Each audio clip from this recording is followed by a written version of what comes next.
चलो अभी क्या देखेंगे टिपिकल को कैसे तरीके से हम लोग अरेंज कर सकते हैं, ठीक है। तो देखो टिपिकल में कितना लेटर्स है पहले ये देख लेते हैं। 1 2 3 4 5 6 7, 7 लेटर है, राइट। तो 7 लेटर को कितने तरीके से हम लोग अरेंज कर सकते हैं परमुटेशन में, 7 फैक्टोरियल तरीके से अरेंज कर सकते हैं, राइट। अभी हम लोग क्या देखेंगे कि उसमें कुछ रिपीटेशन है कि नहीं, ठीक है। अब देखो इसमें कोई रिपीटेशन है कि नहीं, इसमें कोई रिपीटेशन है नहीं, तो आंसर क्या हो जाएगा, 7 फैक्टोरियल हो जाएगा मेरा आंसर। तो 7 × 6 फैक्टोरियल, 6 फैक्टोरियल कितना होता है 720, ठीक है। 4 49 50, तो आंसर क्या हो जाएगा 5040, option number A correct. Clear है। चलो अब एक क्वेश्चन नंबर 3 की तरफ जाते हैं। क्वेश्चन नंबर 3 क्या बोला है how many words the word management can be arrange, ठीक है। मैनेजमेंट कितने तरीके से अरेंज कर सकते हैं जिसमें क्या होगा, कुछ रिपीटेशन नहीं होगा। क्लियर है। अब देखो मैनेजमेंट में कितना लेटर आ रहा है पहले वो देख लेते हैं, ठीक है। मैनेजमेंट में कितना लेटर आ रहा है देखो, 1 2 3 4 5 6 7 8 9 10, टोटल 10 लीटर आ रहा है मैनेजमेंट में, राइट। तो 10 लीटर को कितने तरीके से अरेंज कर सकते हैं, टोटल 10 लीटर आ रहा है ना, 5 5 3 8 2 10, हाँ 10 लीटर आ रहा है, तो हम लोग 10 लीटर को हम लोग 10 फैक्टोरियल तरीके से हम लोग उसको अरेंज कर सकते हैं, राइट। अभी देखेंगे क्या उसमें कुछ रिपीटेशन है कि नहीं, देखो अभी इधर दो है, 2 m है, इधर 2m है, ठीक है। इधर 2n है, अच्छा 2e है, और कुछ है क्या, इधर 2a भी है। तो मेरा कितना हो गया, अभी देखो, तो मेरा 2m मिला, 2n मिला, 2a मिला, 2e भी मिला, ठीक है। तो आंसर क्या होगा, 10 factorial by 2 factorial into 2 factorial into 2 factorial into 2 factorial. Clear है सभी को। देखो पहला 2 फैक्टोरियल किसके लिए आया, m के लिए आया। नेक्स्ट 2 फैक्टोरियल किसके लिए आया, 2a के लिए आया। उसके बाद 2 जो फैक्टोरियल आया किसके लिए, 2n के लिए आया। उसके बाद जो 2 फैक्टोरियल आया 2e के लिए आया। समझ में, और कुछ है क्या, नहीं है, और सिर्फ GOT बचा है, राइट। तो ये होगा इसका आंसर। क्लियर है। अब देखो 2 फैक्टोरियल का वैल्यू होता है 2, तो मैंने लिख दिया था चार्ट 2, 10 × 9 × 8 × 7 × 6 × 5 × 3 2 1, ठीक है। 2 से 2 कटेगा, 2 और 2 से 4 कटेगा, ठीक है। और ये वाला 2 से ये 6 कट गया, तो कितना हो गया 3, ठीक है, हो गया डन। अब हम लोग उसको मल्टीप्लाई कर देंगे तो आंसर आ जाएगा। क्लियर है। अच्छा अब देखो हम लोग का लास्ट में 2 जीरो तो आएगा ही आएगा, क्योंकि इसमें 5 भी है 8 भी है। चलो देख लेते हैं। तो 3 × 7 21, 21 × 9 कितना हो जाएगा, 9 189, ठीक है, × 40 × 10, ठीक है। 36 कैरी 3, 72 + 3 75, ठीक है, 0 0। तो आंसर क्या हो जाएगा, 75600। अच्छा, और ओ अच्छा इंटू, और एक 3 भी है इधर में, ठीक है। मल्टीप्लाई कर दे, 18 का 8 कैरी 1, 15 +1 16 का 6 कैरी 1, 21 +1 22, तो 226800, 226800, 2268, option number A is correct. आया समझ में, सिर्फ इसमें से कैलकुलेशन ही है और कुछ नहीं है, इसमें से कैलकुलेशन है और कुछ नहीं है, ठीक है। चलो अभी आते हैं नेक्स्ट क्वेश्चन की तरफ।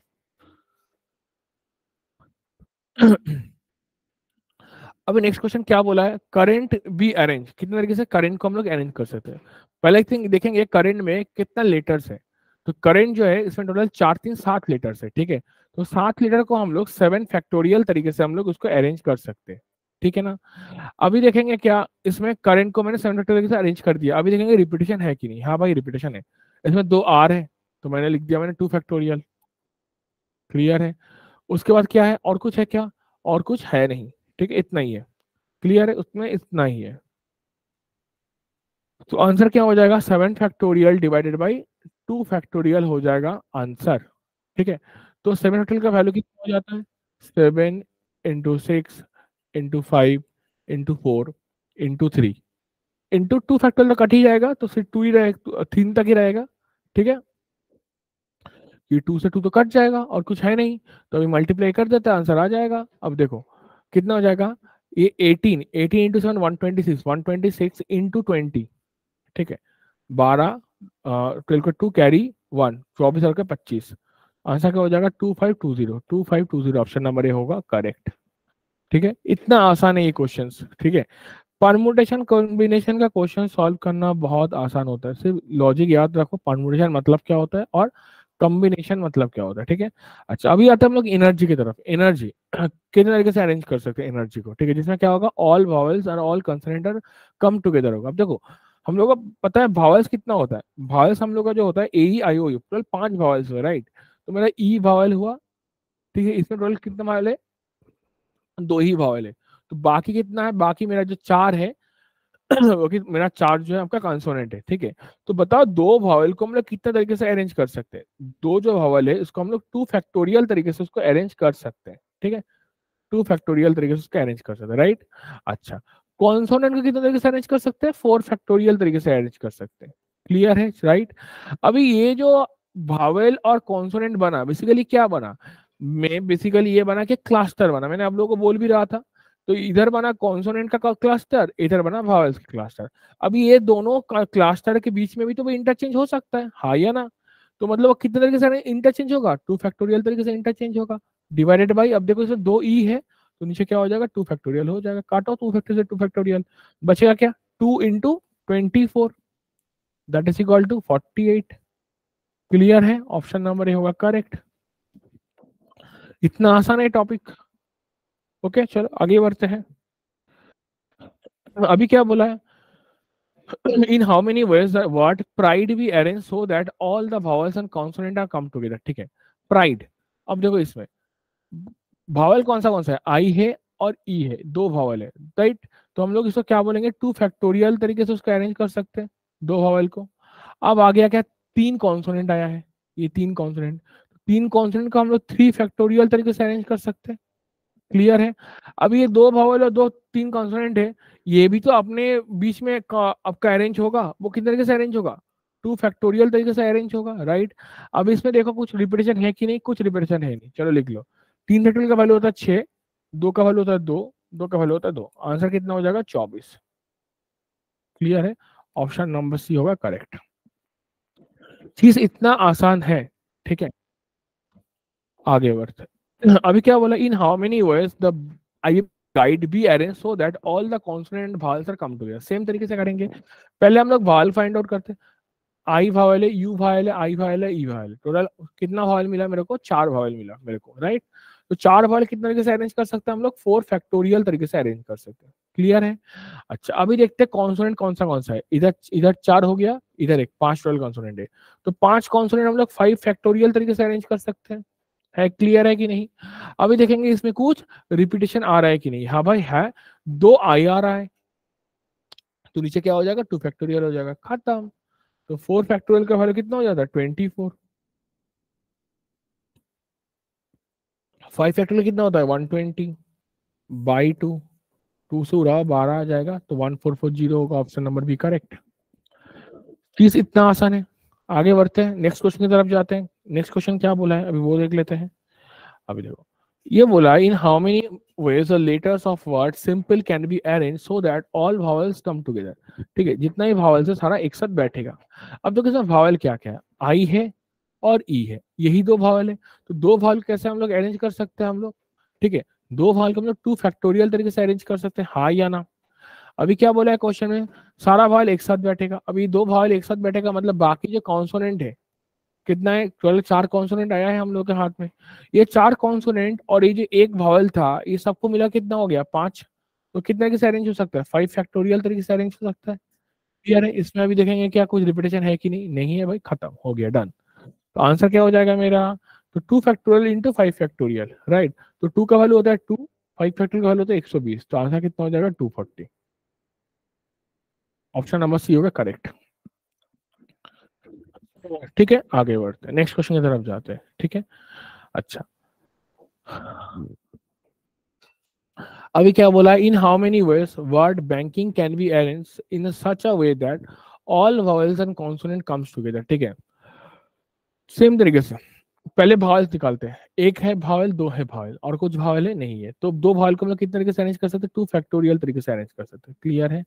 अच्छा, ये बचा हुआ लेटर क्या क्या है, इधर 3 लेटर है, इधर 2 लेटर, 5 लेटर है। तो 5 कॉन्सोनेंट है, 5 कॉन्सोनेंट को हम लोग 5 फैक्टोरियल तरीके से अरेंज कर सकते हैं, है क्लियर?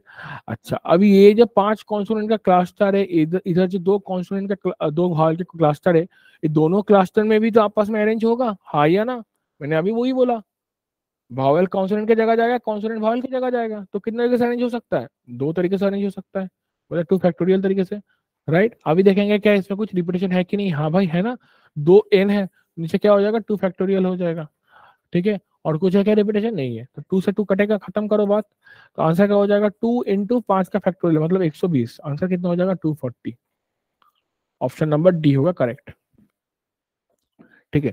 सारा क्वेश्चन वही सेम कंसेप्ट से बनेगा, कुछ अलग कंसेप्ट लगेगा नहीं, ठीक है? अभी आते हैं एलिफेंट की तरफ। एलिफेंट में क्या बोला है, कितने तरीके से अरेंज होगा, जिसमें वावल्स ऑलवेज क्या होगा, एक साथ बैठेगा। अभी पहले देखो एलिफेंट वाला जो लेटर है, वर्ड है, वर्ड में भावल क्या क्या, कितना कितना भावल है, इधर ई है, इधर ए है, और कुछ भावल है नहीं है। तो 3 भावल को हम लोग 3 फैक्टोरियल तरीके से अरेंज कर सकते हैं, ठीक है? 3 भावल को हम लोग 3 फैक्टोरियल तरीके से अरेंज कर सकते हैं, ठीक है? और बाकी जितना भी कॉन्सोनेंट है, बाकी जितना भी कॉन्सोनेंट है वो क्या हो सकता है, कितना कॉन्सोनेंट है, 1 2 3 4 5, 5 कॉन्सोनेंट है। 5 कॉन्सोनेंट को हम लोग 5 फैक्टोरियल तरीके से अरेंज करेंगे, यस और नो? और हमको पता ये है कि भावल और कॉन्सोनेंट जो भी है, ठीक है, वो दो जो क्लस्टर है वो आपस में भी वो अरेंज होगा, तो कितने तरीके से अरेंज होगा, 2 फैक्टोरियल तरीके से अरेंज होगा। क्लियर है? डन, मेरा अरेंजमेंट खत्म हो गया। अभी देखेंगे क्या रिपीटेशन है कि नहीं। हाँ भाई रिपीटेशन तो है, इधर इधर 2 ई है, 2 ई के नीचे क्या होगा, 2 फैक्टोरियल होगा, और क्या है, और कुछ है क्या, और कुछ है नहीं, ठीक है? ये हो जाएगा मेरा आंसर, 2 से फैक्टोरियल 2 फैक्टोरियल कट जाएगा, 3 का वैल्यू है 6, 5 का वैल्यू है 120, आंसर हो जाएगा कितना, 720। क्लियर है? तो आंसर क्या होगा, नाना प्लीज, ओके? हम लोग सिर्फ देखेंगे, अच्छा भावल से कम टुगेदर बोला है ना, अच्छा सॉरी, भावल से कम टुगेदर मतलब हम लोग भावल और कॉन्सोनेंट एक साथ मैंने कर दिया था, ठीक है? चल, भावल से कम टुगेदर मतलब मैंने अभी क्या बोला, भावल कितना टोटल इधर, टोटल भावल है मेरा 1 2 3 भावल है, 3 भावल को हम लोग 3 फैक्टोरियल वैसे अरेंज करेंगे। क्लियर है? अभी कॉन्सोनेंट कितना बचा, टोटल कॉन्सोनेंट बचा 5, 5 कॉन्सोनेंट और 3 भावल का एक क्लस्टर, मतलब टोटल कितना हुआ, 6 इंटू 6 फैक्टोरियल। क्लियर है? नीचे क्या हो जाएगा, 2 फैक्टोरियल हो जाएगा, समझ में आ गया? क्लियर है?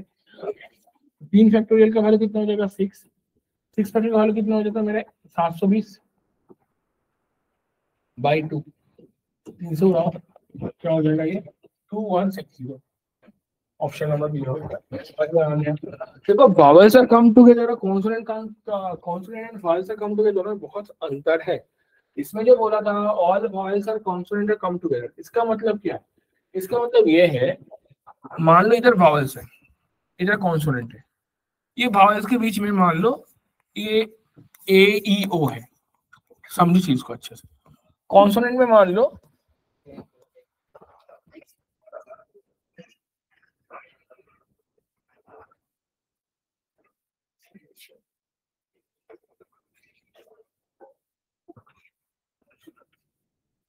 डेटा कनेक्शन,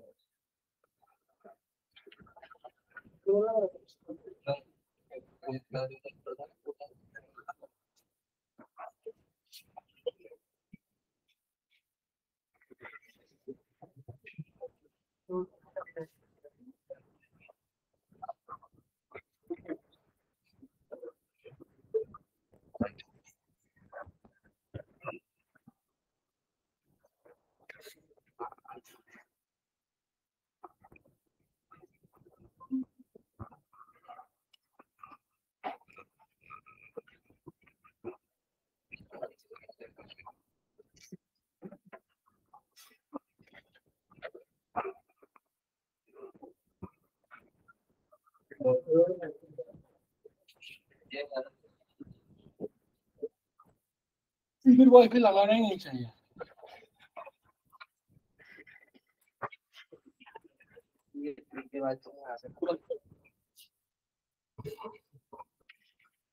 इसको फिर से शुरू से रिपीट करते, ठीक है? जब वीडियो भेजना है ना तब कट करके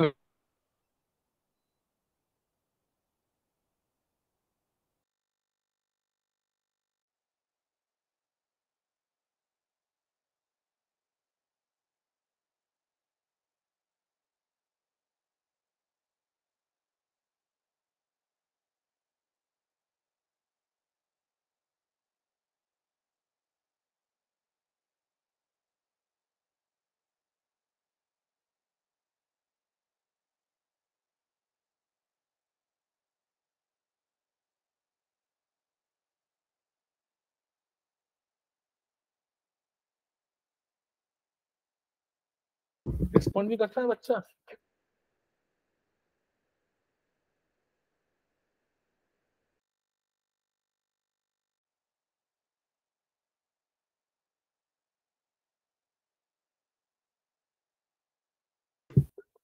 अभी अभी देखो, अभी देखो, ये फिर से एक बार बोलते हैं नेट कनेक्शन चला गया था, फिर से इसको कर रही है, ठीक है। देखो यहाँ पर तो इसमें क्या बोला गया है, सिर्फ वॉइस कम टुगेदर बोला गया है, राइट।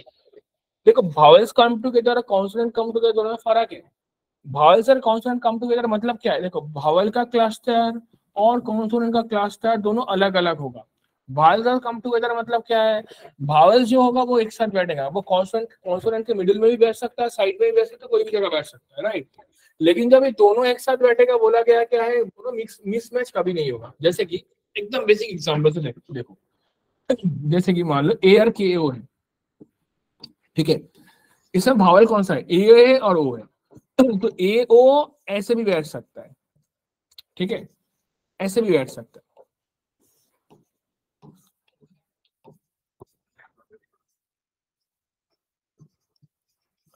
ठीक है।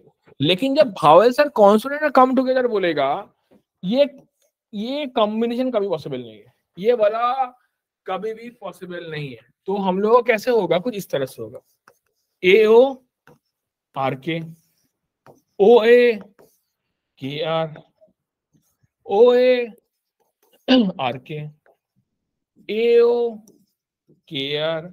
अभी क्या होगा, इस दोनों के बीच में क्या होगा, इंटरचेंज भी होगा। ये होता है वॉइस और कॉन्सोनेंट का कम टुगेदर। समझ में आ गया, क्लियर है। तो दोनों में फर्क यही है, ठीक है। जब वॉइस और कम टुगेदर बोला जा रहा है मतलब कि उसका मिडिल में है, ठीक है, मिडिल में भी हो सकता है, साइड में हो सकता है, कोई भी जगह हो सकता है, ठीक है। लेकिन जब ये बोला जाएगा कि vowels and consonant come together, मतलब एक साथ दोनों ही है, एक साथ है, ठीक है, जैसे कि पहले वाला क्वेश्चन में, ठीक है। इसी तरह से तब हम लोग को अलग अलग दोनों क्लस्टर लेना पड़े। अब इसमें देखते हैं, इसमें वॉवल क्या क्या है, ई है, ए है, तीन वॉवल है, तो तीन वॉवल कैसे अरेंज कर सकते हैं हम लोग, 3 फैक्टोरियल तरीके से अरेंज कर सकते हैं, ठीक है, क्लियर है। अच्छा, अभी कितना कॉन्सोनेंट बचा है, 1 2 3 4 5, फिर 5 कॉन्सोनेंट बचा है, क्लियर है। 5 कॉन्सोनेंट और 3 वॉवल का एक क्लास है, कितना हो गया, 6। आंसर कितना होगा, 3 फैक्टोरियल 6। अभी देखेंगे क्या इसमें कुछ रिपीटेशन है कि नहीं है, भाई हाँ है ना, रिपीटेशन 2 ई है, तो नीचे क्या लिखना पड़ेगा, 2 फैक्टोरियल नीचे लिखना पड़ेगा, ठीक है, क्लियर है सभी को। तो 3 फैक्टोरियल का वैल्यू कितना होता है, 6। 6 का कितना हो जाएगा, 720, नीचे क्या हो जाएगा, 2। 3 से काटो तो आंसर क्या हो जाएगा, 2160। ऑप्शन नंबर बी करेक्ट है, ठीक है, क्लियर है सभी को। आगे बढ़ते हैं, देखिए इसमें क्या बोला है, in how many different ways the letters of the word inside be arranged in such a way that all vowels always come together। सारा जितने vowels है सारा एक साथ बैठेगा, ठीक है। अब देखो इनसाइड में यहाँ से देखो, vowel से come together बोला है, इनसाइड का vowel क्या क्या है, आई है, ई है, 3 vowel है, तो 3 vowel को हम लोग क्या लिखेंगे, 3 फैक्टोरियल तरीके से उसको अरेंज लिखेंगे, अरेंज करेंगे, ठीक है। बचा हुआ लेटर क्या क्या है, बचा हुआ लेटर है एन एस ई और डी ई, ठीक है। तो मत सॉरी एन एस डी, 3 ही बचा हुआ लेटर है, ठीक है। तो 3 बचा हुआ लेटर और 3 वॉवल को मिलाकर हम लोग एक क्लस्टर मानेंगे, टोटल कितना हुआ, 4 हुआ, तो 3 फैक्टोरियल इंटू 4 फैक्टोरियल, क्लियर है। अच्छा अभी देखेंगे इसमें कोई रिपीटेशन है कि नहीं, हाँ भाई रिपीटेशन है ना, ये क्या होगा, 2 फैक्टोरियल होगा मेरा आंसर, ओके। चलो 3 फैक्टोरियल का वैल्यू कितना होता है, 6 होता है, 4 का वैल्यू कितना होता है, 24 होता है, नीचे हो जाएगा 2, ठीक है। आंसर कितना हो जाएगा, 72। ऑप्शन नंबर भी करेक्ट है। समझ में आ रहा है सभी को, क्लियर है। तो जैसे ही क्वेश्चन लग रहा है बहुत आसान है, ठीक है। तो आप लोगों को देखना है वॉवल से कम टुगेदर बोला है या फिर protection and vowel both are come together, एक चीज ध्यान से रखिए, ठीक है। ओके चलो नेक्स्ट, इसका आंसर क्या होगा, ठीक है, ऑल वॉवल्स आर टुगेदर, ठीक है। वॉवल निकालते हैं पहले, इसमें से आई है आई और क्या यू है, तो 3 वॉवल है, 3 वॉवल को हम लोग क्या लिखेंगे, 3 फैक्टोरियल तरीके से वो अरेंज हो सकता है। अभी बचा हुआ लेटर क्या क्या है, N A N A N A M है, मतलब 1 2 3 4 लेटर है, ठीक है। 4 लेटर और 3 पार्ट को एक क्लास पर, मतलब हो गया 5, ठीक है। अब नीचे क्या लिखेंगे हम लोग, अलाउ हम लोग नहीं करेंगे, रिपीटेशन अलाउ नहीं करेंगे, मतलब किसमें, एम कितने बार है, एम तो एक ही बार है, एम कितने बार है, एम 2 बार है, 3 बार है एम, ठीक है। आई कितने बार है, आई 2 बार है, ठीक है। और कुछ है? और कुछ नहीं है। ठीक है, 3 2 5 2 7, ठीक है, 8 सही है, एकदम परफेक्ट। ठीक है, 3 फैक्टोरियल कट गया मेरा, तो 5 फैक्टोरियल का वैल्यू कितना होता है? 120 से 2 कितना रहेगा? 60 रहेगा। ऑप्शन नंबर ये होगा करेक्ट। ठीक है, आगे बढ़ते हैं, नेक्स्ट क्वेश्चन की तरफ जाते हैं। क्या बोला? अब देखो, ये जो क्वेश्चन है ये बेसिकली कॉम्बिनेशन से बहुत बेहतरीन बनेगा, परमुटेशन से भी बनता है, कॉन्सेप्ट बोलेंगे इसको। इसके पहले ये परमुटेशन टाइप का जितना भी क्वेश्चन है उसको पहले निपटा लेते हैं, ठीक है, उसको पहले चुराते हैं। अब देखो ध्यान से, क्वेश्चन में क्या बोला? In how many ways 6 teachers 7 doctor and 8 engineer be seated in a row in the conference hall so that all person of the same profession sits together. ठीक है, अब इसमें सेम चीज देखो, भावले कॉन्सोनेंट वाला ही है, तो जो प्रोफेशंस है वो जितना भी, जैसे कि टीचर लोग जो है, टीचर एक साथ ही बैठेगा, डॉक्टर लोग एक साथ ही बैठेगा, इंजीनियर एक साथ ही बैठेगा, ऐसे बोला है। अब देखो, टीचर जो 6 टीचर है उसको कितने तरीके से अरेंज कर सकते हैं? उसको हम लोग 6 फैक्टोरियल तरीके से अरेंज कर सकते हैं। ओके, जो 7 डॉक्टर है उसको कितने तरीके से अरेंज कर सकते हैं? हम लोग 7 फैक्टोरियल तरीके से अरेंज कर सकते हैं। ठीक है, अच्छा, जो 8 इंजीनियर है उसको कितने तरीके से अरेंज कर सकते हैं? उसको 8 फैक्टोरियल तरीके से उसको अरेंज कर सकते हैं। ठीक है, अब ये 6 टीचर 7 डॉक्टर 8 इंजीनियर हो गया। अब ये जो प्रोफेशन है, ये प्रोफेशन तो अब मतलब अपने में से भी तो वो इंटरचेंज हो सकता है। पहले डॉक्टर का ग्रुप आया, उसके बाद टीचर का ग्रुप, उसके बाद इंजीनियर का ग्रुप, या फिर ये भी हो सकता है पहले इंजीनियर का ग्रुप आया, उसके बाद डॉक्टर का ग्रुप आया, उसके बाद टीचर का ग्रुप। तो मेरा कॉम्बिनेशन बहुत सारा हो सकता है, तो क्या हो जाएगा? इंटू 3 फैक्टोरियल हो जाएगा आंसर। तो 6 7 8 3 फैक्टोरियल, देखो 6 7 8 ऑप्शन नंबर सी होगा करेक्ट। आया समझ में? बहुत आसान टॉपिक है। ओके, चलो आगे बढ़ते हैं, इस टाइप का क्वेश्चन और देखते हैं कि नहीं इधर। अच्छा देखो, इसमें भी सेम टाइप का है। इसमें क्या है? नेशनलिटी बोला गया है। पहले वाला क्वेश्चन में था प्रोफेशन था, इसमें 4 इंडियन है, तो 4 फैक्टोरियल तरीके से वो अरेंज होगा, 4 इंडियन। ठीक है, 5 अफ्रीकन क्या होगा? 5 फैक्टोरियल तरीके से अरेंज होगा, और 7 जापानीज क्या होगा? 7 फैक्टोरियल तरीके से अरेंज होगा। अब ये जो 3 डिफरेंट नेशनलिटी के लोग हैं वो अपने में भी तो वो क्या होगा? इंटरचेंज होगा, शफल होगा। तो कितने तरीके से सफल होगा? 3 टाइप का नेशनलिटी है, तो 3 फैक्टोरियल तरीके से वो सफल होगा। तो आंसर क्या हो जाएगा? 4 5 7 4 5 7 3 4 5 7 3, ऑप्शन नंबर ये होगा करेक्ट। आया समझ में सभी को? क्लियर है? अच्छा, आगे देखते हैं और कुछ है कि नहीं इस पर। नहीं है आई गेस, नहीं है नहीं है नहीं है ना। चलो अभी थोड़ा कॉम्बिनेशन का कॉन्सेप्ट को ध्यान से देखते हैं, कॉम्बिनेशन का कॉन्सेप्ट है क्या।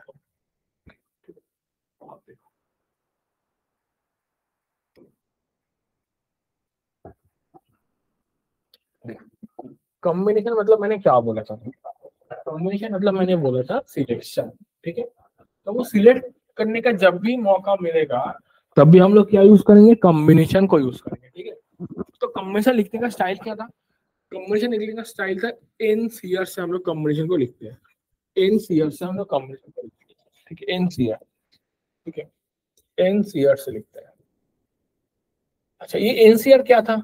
ये एनसीआर था N factorial divided by N minus R factorial into R factorial. ये तो था, क्लियर है? ये तो था, एनसीआर का मतलब तो वही था। अभी क्या है कि लोग क्या करते हैं, लोग बड़ी भूल ये करता है, 10C4 है, वो लोग क्या करता है 10 फैक्टोरियल लिखता है, उसके बाद 10 माइनस 4 फैक्टोरियल लिखता है, तो इनटू 4।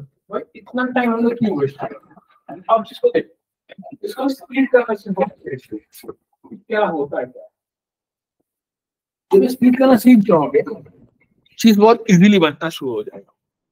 ठीक है, अब देखो सीन, जैसे कि मैंने बोला कि एन, इन की जगह मैंने बोला लेट्स से 10, 10C3 है, इसको हम लोग डायरेक्टली लिखेंगे। देखो 10 और 3 क्या है? बेसिकली नेचुरल नंबर है। ठीक है, तो नीचे 3 है, तो हम लोग का 10 से हम लोग उसका नेक्स्ट 3 नेचुरल नंबर जाएंगे, 10 उसके बाद 9 उसके बाद 8 हो गया। और नीचे 3 क्या होगा? 3 इंटू 2 इंटू 1। आया समझ में? तो 10C3 का हल हो जाएगा ये, 3 से काटो इसको, 2 से इसको काटो 4, तो कितना हो जाएगा? 120। आया समझ में? इसको हम लोग ऐसे बनाते हैं। अब देखो ये कैसे हुआ है, ये कैसे लिख रहे हैं हम लोग, क्यों हम लोग लिख रहे हैं ऊपर में तीन, ओनली तीन नेचुरल नंबर, नीचे तीन नेचुरल नंबर। अब सीन देखो क्या है, इसको हम लोग कॉम्बिनेशन है, इसको हम लोग स्प्लिट करेंगे, एक्सपांड करेंगे, कुछ इस तरह से बनेगा 10 माइनस 3 मतलब 7 फैक्टोरियल इंटू 3 फैक्टोरियल, हाँ या ना, यही तो बनेगा।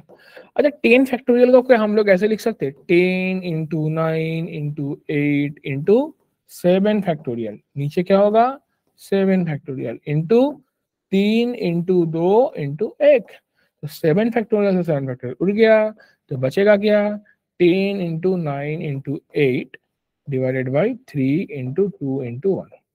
है समझ में कैसे ये हो रहा है, क्लियर है। अच्छा अभी क्या करते हैं कि क्वेश्चन में कभी कभी ये भी देता है 10C7 भी देता है 10C7, ठीक है।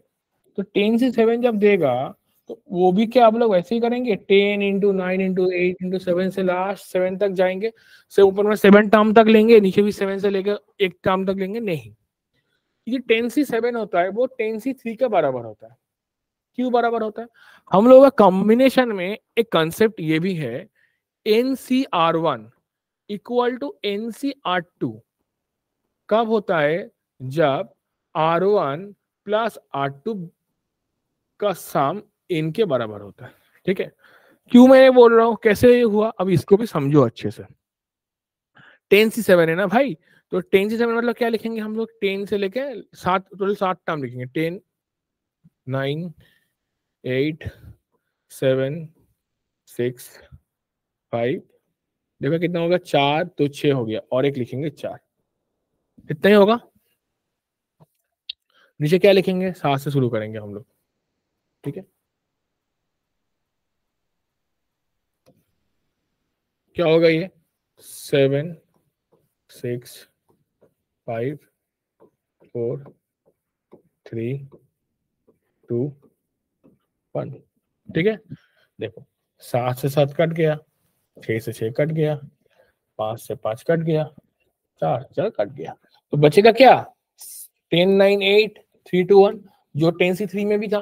तो इसीलिए हम लोग इतना मेहनत नहीं करते, हम लोग वही करते क्या, हम लोग वो देख लेते कि कौन सा, जैसे कि मान लो ये 10C7 दिया है, तो 10C7 का वैल्यू किसके साथ मैच करेगा, 10C3 के साथ मैच करेगा।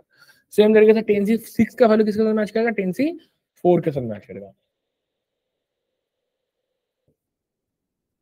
क्लियर है, चीज ऐसे बनता है, ठीक है। तो ये तो हुआ हमारा कंप्यूटेशन का एक्सपांशन। अभी देखो लॉजिक पे चलता है, जैसे कि मान लो मेरे को बोला गया है 4 डिजिट नंबर बनाने के लिए, देखो ध्यान से 4 डिजिट का नंबर बनाने के लिए, 4 डिजिट नंबर बनाने के लिए, ठीक है। तो 4 डिजिट नंबर कैसे हम लोग बना सकते हैं, कुछ मान लो क्वेश्चन में ऐसे दिया हुआ है कि नंबर कुछ इस तरह से 2 है, 3 है, 5 है, 6 है, 7 है, 8 है, कुछ इस तरह से नंबर को दिए गए। क्या आपके पास तो हमको क्या पूछा गया है, 4 डिजिट का नंबर पूछा गया, ठीक है। बड़ा अब भाई देखो 4 डिजिट का जो नंबर होता है, ठीक है, इसका यूनिट प्लेस से लेके 4th प्लेस तक मेरा जो नंबर होगा बेसिकली क्या होगा, वो 1000 से लेके 49 तक होगा, हाँ या ना, यही तो होगा।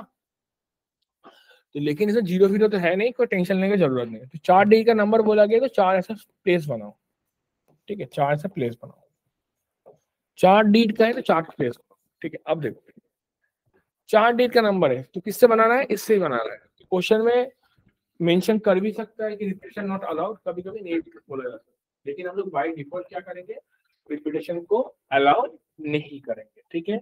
हम लोग रिपीटेशन को कभी भी अलाउ नहीं करेंगे, समझ में आया। रिपीटेशन जब हम लोग अलाउ हम लोग नहीं करेंगे तो हम लोग कैसे कैसे सॉल्व करेंगे इसको, अब ध्यान से सुनिए।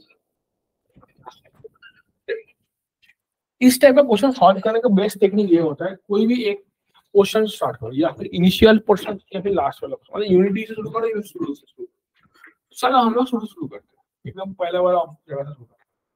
टोटल आप लोगों के पास कितना लेटर है, टोटल लेटर आपका हाथ में है, टोटल 6 लेटर है हाथ का।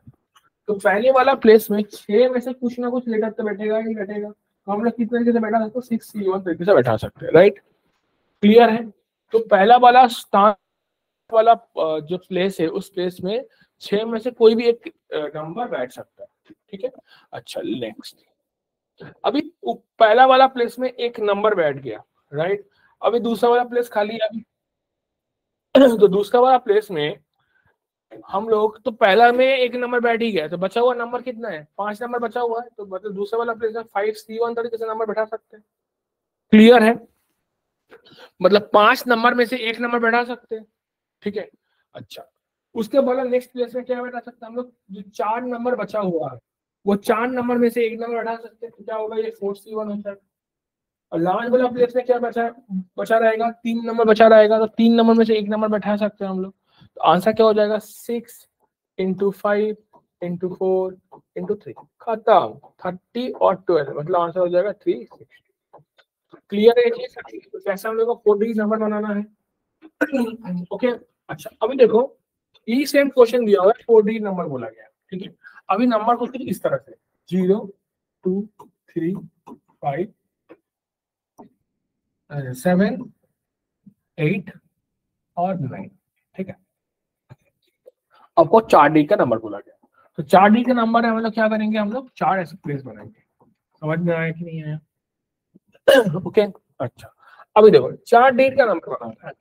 पहला वाला प्लेस में क्या 0 रख सकते हैं हम लोग, कभी नहीं रख सकते, क्योंकि 0 हम लोग रखेंगे तो वो 4 डिजिट का नंबर बनेगा नहीं, वो 3 डिजिट बन जाएगा। तो मतलब पहले वाला प्लेस में कभी भी 0 को हम लोग कंसिडर नहीं कर सकते। तो हम लोग कंसिडर किसको करेंगे, बचा हुआ टोटल 5 डिजिट को कंसिडर करेंगे।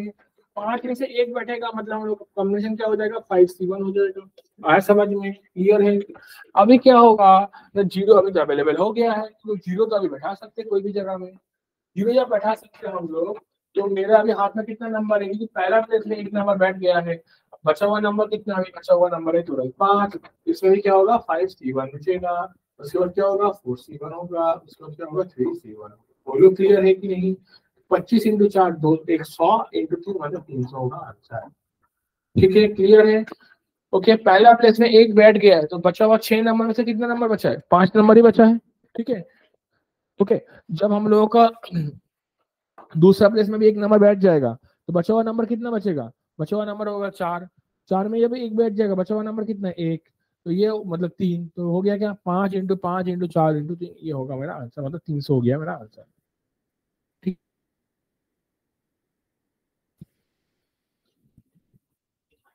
क्लियर, कमेंट पे बोल देना।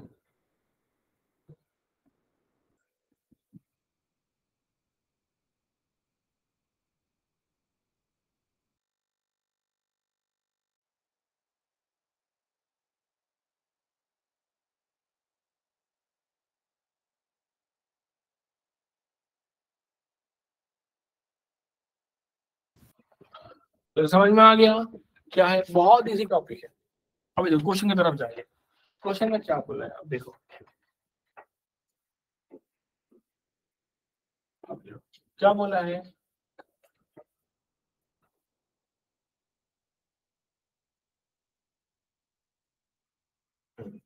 क्वेश्चन बोला, क्वेश्चन में क्या बोला है कि how many 3 digit numbers can be form with the digit 2 3 5 6 9।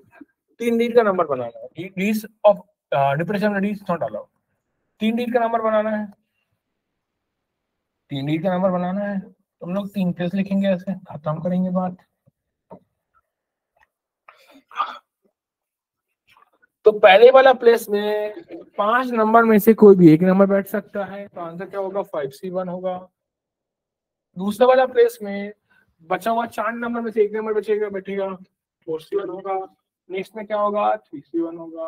Answer क्या हो जाएगा, 12 × 5 60 हो गया आंसर, ठीक है। 19 होगा आंसर, क्लियर है।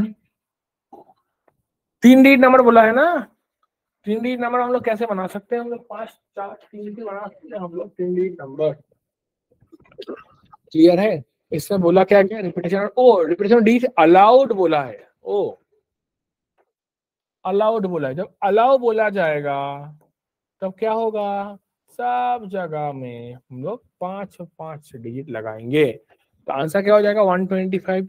तब भी मेरा आंसर क्या होगा, नॉन ऑफ दिस होगा, क्योंकि इसमें क्या बोला है, repetition of the digit is allowed. आया समझ में? क्लियर है? अब लोग एक और कंसेप्ट हम लोग वन बोलेंगे। ठीक, कंसेप्ट क्या है? जब मान लो को बोला जाएगा कि ये 4 डिजिट नंबर बनाए या 5 डिजिट नंबर बनाए, वो नंबर 5 से डिविजिबल है या फिर 2 से डिविजिबल है, ऐसा। अब उसको कैसे करेंगे? देखो भाई, 5 से डिविजिबल होने के लिए क्या होना पड़ेगा? 5 से डिविजिबल होने के लिए उसको जो यूनिट प्लेस का डिजिट है, यूनिट प्लेस का जो डिजिट है, ठीक है, यूनिट प्लेस का जो डिजिट है, मतलब एक घर का जो संख्या है, यूनिट प्लेस का जो डिजिट है, ठीक है, वो क्या होना पड़ेगा? वो होना पड़ेगा 5, ये सुन लो, या फिर 0। तो मेरा यूनिट प्लेस का जो डिजिट होगा वो क्या होगा? 5 होगा या फिर 0 होगा, ठीक है ना? यूनिट प्लेस का डिजिट 5 है या फिर 0 है। तो अब सामने चीज क्वेश्चन में मान लो ऐसा कुछ बोला है, जैसे कि नंबर मान लो कुछ दिया है 0 2 3 4 5 7। आपको बनाने के लिए, अच्छा एक और नंबर ले लेते 8। अब बनाने के लिए क्या बोला? 4 डिजिट नंबर बनाओ, जो क्या होगा? 5 से भाग ऐसा नंबर, ठीक है, 4 डिजिट नंबर जो 5 से भाग। अब ध्यान दें, 4 डिजिट के लिए हम लोग क्या करेंगे? ऐसे 4 जगह बनाएंगे, ठीक है, ऐसे 4 जगह बनाएंगे। आया समझ में? क्लियर है? अब देखो 4 मैंने जगह बना दिया। अब एक चीज बताओ आप लोग, हमको यूनिट प्लेस में क्या बैठाना है? 5 रखना है या फिर 0 रखना है? ठीक है, तो पहले हिसाब लगाते हैं। यूनिट प्लेस में क्या रहेगा? 5 रहेगा, ठीक है, और यूनिट प्लेस में क्या रहेगा? 0 रहेगा, ठीक है। अच्छा अच्छा, अब देखो यूनिट प्लेस में 5 रहेगा, राइट? तो ये जो नंबर मैंने दिया 0 2 3 4 5 7 8, ये इतना सेटअप नंबर में से 5 कितना है? एक ही तो 5 है, तो हम लोग का कितना, हम लोग सिलेक्शन कैसे करेंगे? एक में से एक कोई सिलेक्शन करना है, तो मतलब 1C1 होगा मेरा सिलेक्शन। क्लियर है? अच्छा, तो लास्ट में यूनिट प्लेस का वैल्यू में मेरा 5 बैठ गया। अभी आते तो सामने में आते, सामने में क्या 0 लगा सकते हैं? नहीं भाई, 0 तो हम लोग लगाएंगे नहीं। तो मेरा हाथ में नंबर क्या क्या बचा? 2 बचा, 3 बचा, 4 बचा, 7 बचा और 8 बचा, क्योंकि 5 तो ऑलरेडी इधर बैठ गया है। तो नंबर बचा कितना? 5 नंबर बचा। तो 5 में से एक को बैठाना, क्या होगा आंसर मेरा? 5C1 हो जाएगा। क्लियर है? अभी क्या है, 0 अवेलेबल हो गया है और इसमें से एक चला भी गया है, तो बचेगा कितना नंबर? 5C1 बचेगा। उसके बाद क्या बचेगा? 4C1 बचेगा। यही हो गया मेरा आंसर, ठीक है। अब आता है नेक्स्ट में। अब देखो, जब 0 यूनिट डिजिट में बैठेगा, 0 जब यूनिट डिजिट में बैठ रहा है, तो मेरा 0 कितना? एक ही तो 0 है, आंसर क्या हो जाएगा? 1C1 होगा। क्लियर है? अभी एकदम शुरू में जब 0 बैठ गया है लास्ट में, तो बचा हुआ नंबर कितना है? 1 2 3 4 5 6, 6 नंबर बचा हुआ, तो क्या हो जाएगा? ये 6C1 होगा। ये कितना हो जाएगा? 5C1 होगा। ये कितना हो जाएगा? आपका 4C1 होगा। हो गया डन। अच्छा, हमको पता और मतलब होता है प्लस। ऊपर वाले पार्ट को मल्टीप्लाई करो, 25 इंटू 4 100, ऊपर में आ जाएगा 100, नीचे में कितना आ जाएगा? 20 into 6 that is equal to 120। तो आंसर कितना हो जाएगा? 220 हो जाएगा मेरा आंसर। क्लियर है सभी को? ठीक है, हम लोग क्वेश्चन को ऐसे सॉल्व करेंगे, जस्ट इस तरह से, और कुछ है ही नहीं, इसमें मेरिट कुछ है ही नहीं। ये क्वेश्चन में मान लो एक और 5 दे देता, तो हम लोग क्या लिखते? 2C1 लिखते, ठीक है। ओके, चलो अभी हम लोग क्वेश्चन की तरफ जाएंगे। अभी देखो उसका क्वेश्चन में क्या बोला, how many 3 digit numbers can be form from the digit 1 2 3 4 5 7। ठीक है, तो 1 2 3 4 3 5 7 है, ठीक है। तो उसमें से कितना क्या बनेगा? 3 डिजिट नंबर बनेगा, जो क्या है 5 से भाग जाएगा, ठीक है। तो 5 से भाग जाएगा, 3 डिजिट नंबर है, digit naan of the digit repeated, repeated होगा नहीं।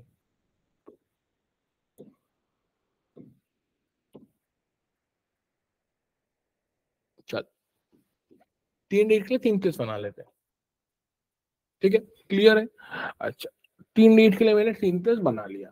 अच्छा, मैंने क्या बोला? डिविजिबल बाय 5 है, मतलब क्या होगा? नंबर क्या होगा ना? 5 से भाग जाएगा, और इसका मतलब क्या? 5 से भी भाग जा सकता है जब उसका यूनिट प्लेस का वैल्यू 5 हो, ठीक है। तो यूनिट प्लेस का वैल्यू 5 होगा, मतलब इधर 5 कितना है? एक ही तो 5 है। तो कैसे करेंगे? और तरीके से हम लोग सिलेक्ट करेंगे, ठीक है। क्लियर है? ओके, उसको हम लोग 1C1 तरीके से हम लोग सिलेक्ट करेंगे, ठीक है। अभी कितना नंबर बचा है? इधर 3 नंबर, इधर 4 नंबर, 4 नंबर बचा है। तो पहले वाला प्लेस में हम लोग 4C1 बैठाएंगे क्योंकि 4 नंबर बचा हुआ है, क्योंकि लास्ट में ऑलरेडी 5 मैंने रख दिया, तो 4 बचा हुआ है। तो पहले में 4 में से एक ही डिजिट मतलब हम लोग रख सकते हैं। अच्छा, नेक्स्ट प्लेस के लिए क्या रख सकते हैं हम लोग? 4 में से एक डिजिट उधर सामने बैठ गया, 5 ऑलरेडी लास्ट में बैठ गया, तो बचा हुआ डिजिट कितना है? 3 डिजिट बचा हुआ है, तो मिडिल में क्या बैठेगा? 3C1 बैठेगा। चलो मल्टीप्लाई कर देते हैं, आंसर कितना हो जाएगा? 12। ऑप्शन नंबर डी होगा करेक्ट। इतना आसान क्वेश्चन है, ठीक है। सिर्फ कॉन्सेप्ट ध्यान रखने से क्वेश्चन इजीली बन जाता है, ठीक है। चलो जल्दी जल्दी कमेंट करके बताओ क्वेश्चन समझ में आया, आंसर समझ में आया कि नहीं, कैसे हम लोग कर रहे हैं, जल्दी बताओ फटाक से।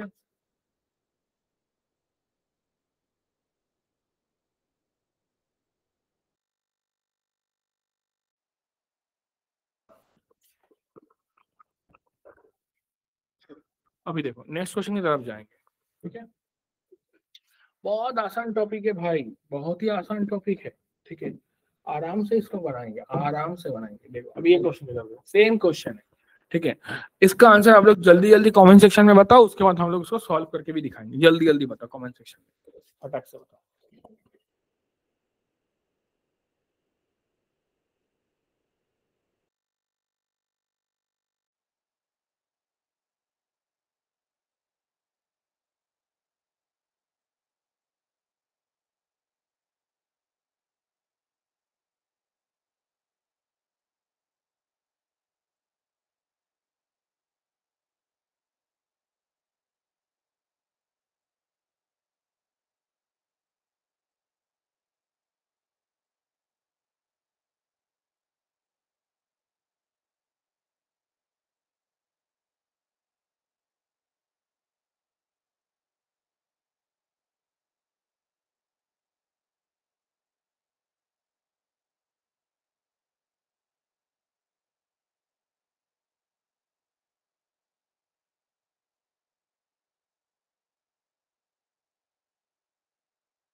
जल्दी जल्दी आंसर बताओ फास्ट। आंसर क्या होगा, मैंने अभी सिखाया आप लोगों को, जल्दी बताओ भाई, इतना वेट कराओगे मेरे को?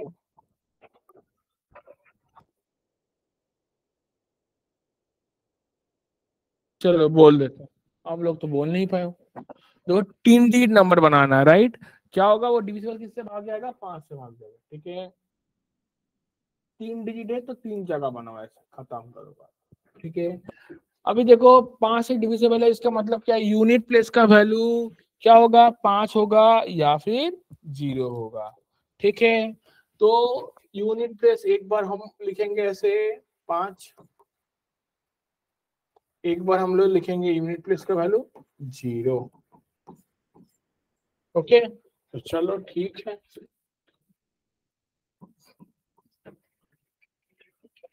तो 02537 है, ठीक है। अब देखो ध्यान से, ध्यान से देखो, तो यूनिट प्लेस वाले 5 लगाते हैं। देखो 5 इधर है, 5 इधर एक ही है, तो हम लोग सिलेक्शन कैसे करेंगे? 1C1 तरीके से इसको सिलेक्शन करेंगे, ठीक है। अच्छा अभी एकदम सामने चले जाते, सामने क्या 0 लगा सकते हैं? नहीं लगा सकते। तो मेरा हाथ में बचा हुआ नंबर कितना है? 3 ही नंबर बचा हुआ है, तो मेरा होगा क्या? 3C1, क्लियर है? ओके, सिलेक्शन होगा 3C1 तरीके से। अभी क्या हो गया? 0 अभी क्या हो गया?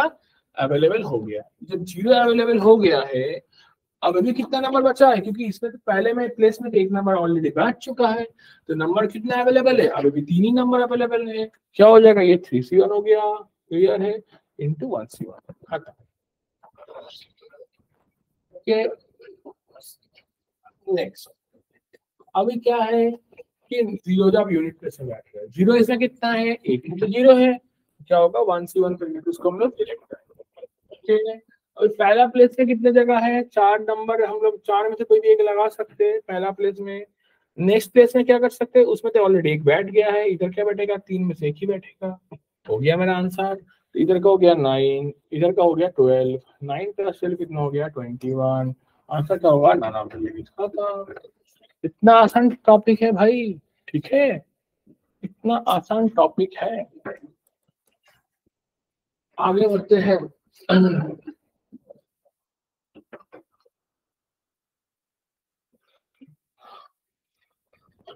वो 3 नंबर बनाना है, विदाउट रेपिटेशन बनाना है, ठीक है। 4 डिजिट के लिए हम लोग क्या करेंगे, 4 स्पेस लगाएंगे, ठीक है। तो मेरा 4 डिजिट नंबर बना, देखो पहले 0 बैठ सकता है, नहीं बैठ सकता है, नंबर कितना बचेगा, इधर 3 एक 4, तो 4C1 तरीके से पहला वाला प्लेस फिलअप कर सकते हैं, राइट। उसके बाद 0 का अवेलेबल हो चुका है, उसको भी हम लोग 4C1 तरीके से फिलअप कर सकते हैं। उसके बाद 3C1, उसके बाद 2C1, ठीक है। तो कितना हो जाएगा, 16 इंटू 3 48 इंटू 2 96 होगा करेक्ट। क्लियर है, चलो आगे बढ़ो। अभी इसको बनाओ आप लोग, एकदम इजी है, इतना सारा मैंने बोल दिया, अब इसको जल्दी जल्दी बना दो, बोलो आंसर कितना आएगा।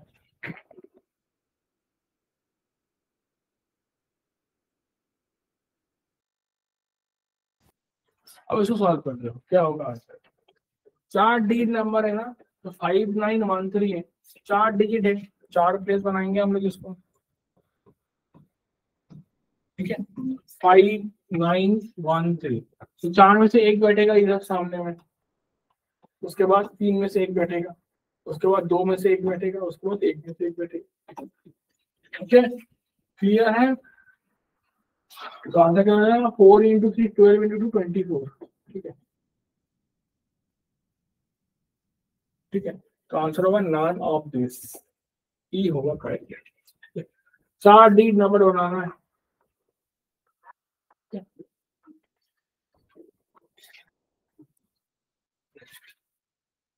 अच्छा। अभी देखो सिलेक्शन पूछा गया, 4 स्टूडेंट को at least 2 girls can be selected from 4 girls 5 boys, 4 student को सिलेक्ट करना है, ठीक है, इसमें 2 गर्ल्स होगा ही होगा, ठीक है, किसको सिलेक्ट करना है, 4 गर्ल्स और 5 बॉयज को सिलेक्ट करना है, ठीक है। अब 4 गर्ल में से 2 गर्ल को हम लोग को ऑलवेज बनाना बना के रखना, ठीक है। अब तो मेरे को 2 गर्ल कैसे हम लोग सिलेक्ट करेंगे, 4 में से ही 2 को सिलेक्ट करेंगे, तो किस तरीके से सिलेक्ट कर सकते हैं, 4 सीट को सिलेक्ट कर सकते हैं, यस और नो, क्लियर है। अभी देखो, तो मेरे को 4 स्टूडेंट का ग्रुप बनाना है, जिसमें से ऑलरेडी 2 मैंने सिलेक्ट कर चुका हूँ, तो बचा हुआ जगह कितना स्टूडेंट का है, 2 ही स्टूडेंट का जगह हुआ है। अभी 2 स्टूडेंट कैसे फिलअप होगा, 2 बॉयज से फिलअप होगा, तो बॉयज कितना है, 5 बॉयज है, 5 बॉयज में 2 बॉयज को मैंने सिलेक्ट कर दिया, हो गया 4C2 इंटू 5C2, राइट।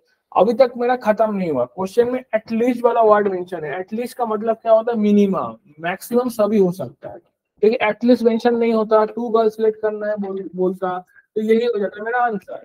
जब क्वेश्चन में एटलीस्ट बोला गया है, इसका मतलब क्या है, आपको सारा कंडीशन ही देखना पड़ेगा, मतलब ग्रुप में ये भी हो सकता है 2 गर्ल 2 बॉयज के साथ साथ 3 गर्ल्स 1 बॉयज भी हो सकता है, ग्रुप में चारों की चारों गर्ल्स भी हो सकता है।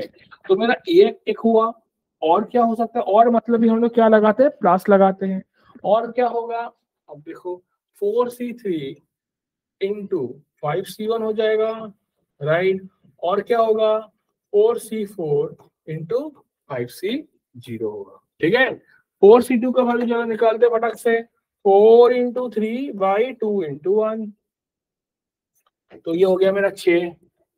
5C2 का वैल्यू क्या हो जाएगा, 5 इंटू 4 बाई 2 इंटू 1,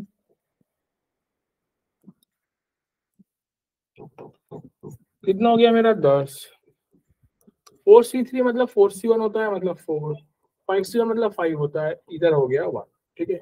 4C4 मतलब 1 होता है, 5C0 1 ही होता है, तो कितना हो गया मेरा 60 plus 20 plus 1 that is equal to 81, none of this होगा, ठीक है, क्लियर है। अच्छा चलो नेक्स्ट क्वेश्चन की तरफ जाते हैं। क्वेश्चन नंबर 23 क्या बोला है, अभी वो भी देख लेते हैं। बोला क्या गया है कि 1725 से हमको कितना नंबर बनाना है। अच्छा, विदाउट रिपीटेशन बोला है। देखो 4 डिजिट है तो 4 डिजिट का नंबर बन सकता है, हाँ या ना। तो पहला बनेगा 4C1 तरीके से, पहला डिजिट फिल होगा, उसके बाद वाला होगा 3C1 तरीके से, उसके बाद होगा 2C1 तरीके से, लास्ट वन इज 1C1 तरीके से, राइट।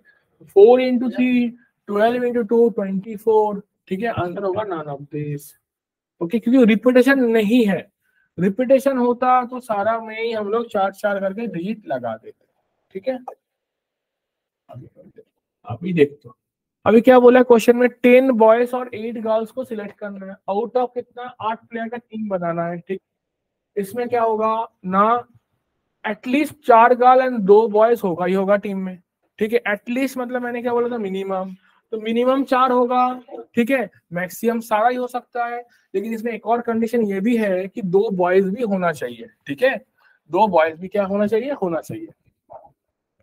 समझ में आया, क्लियर है।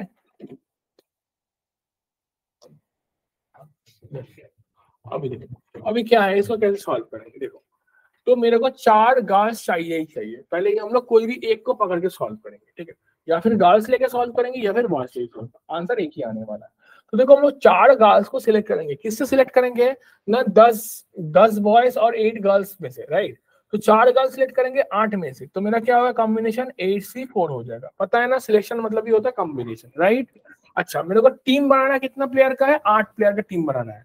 अच्छा भाई देखो, जब मैं 4 गर्ल्स में सिलेक्ट कर लूंगा 8 में से, तो मेरा जगह कितना बचा है, 4 ही लोगों का जगह बचा है। और ये 4 लोग कैसे फिलअप होगा ना, 10 बॉयज में से फिलअप होगा, तो मेरा 4 लोग क्या होगा, 10C4 तरीके से फिलअप हो जाएगा। क्लियर है, ओके।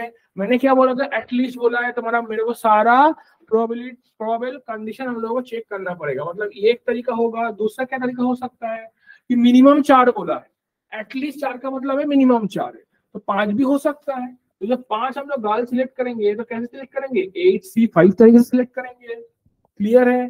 तो बचा हुआ प्लेस कितना है, 8 प्लेयर का टीम बनाना है।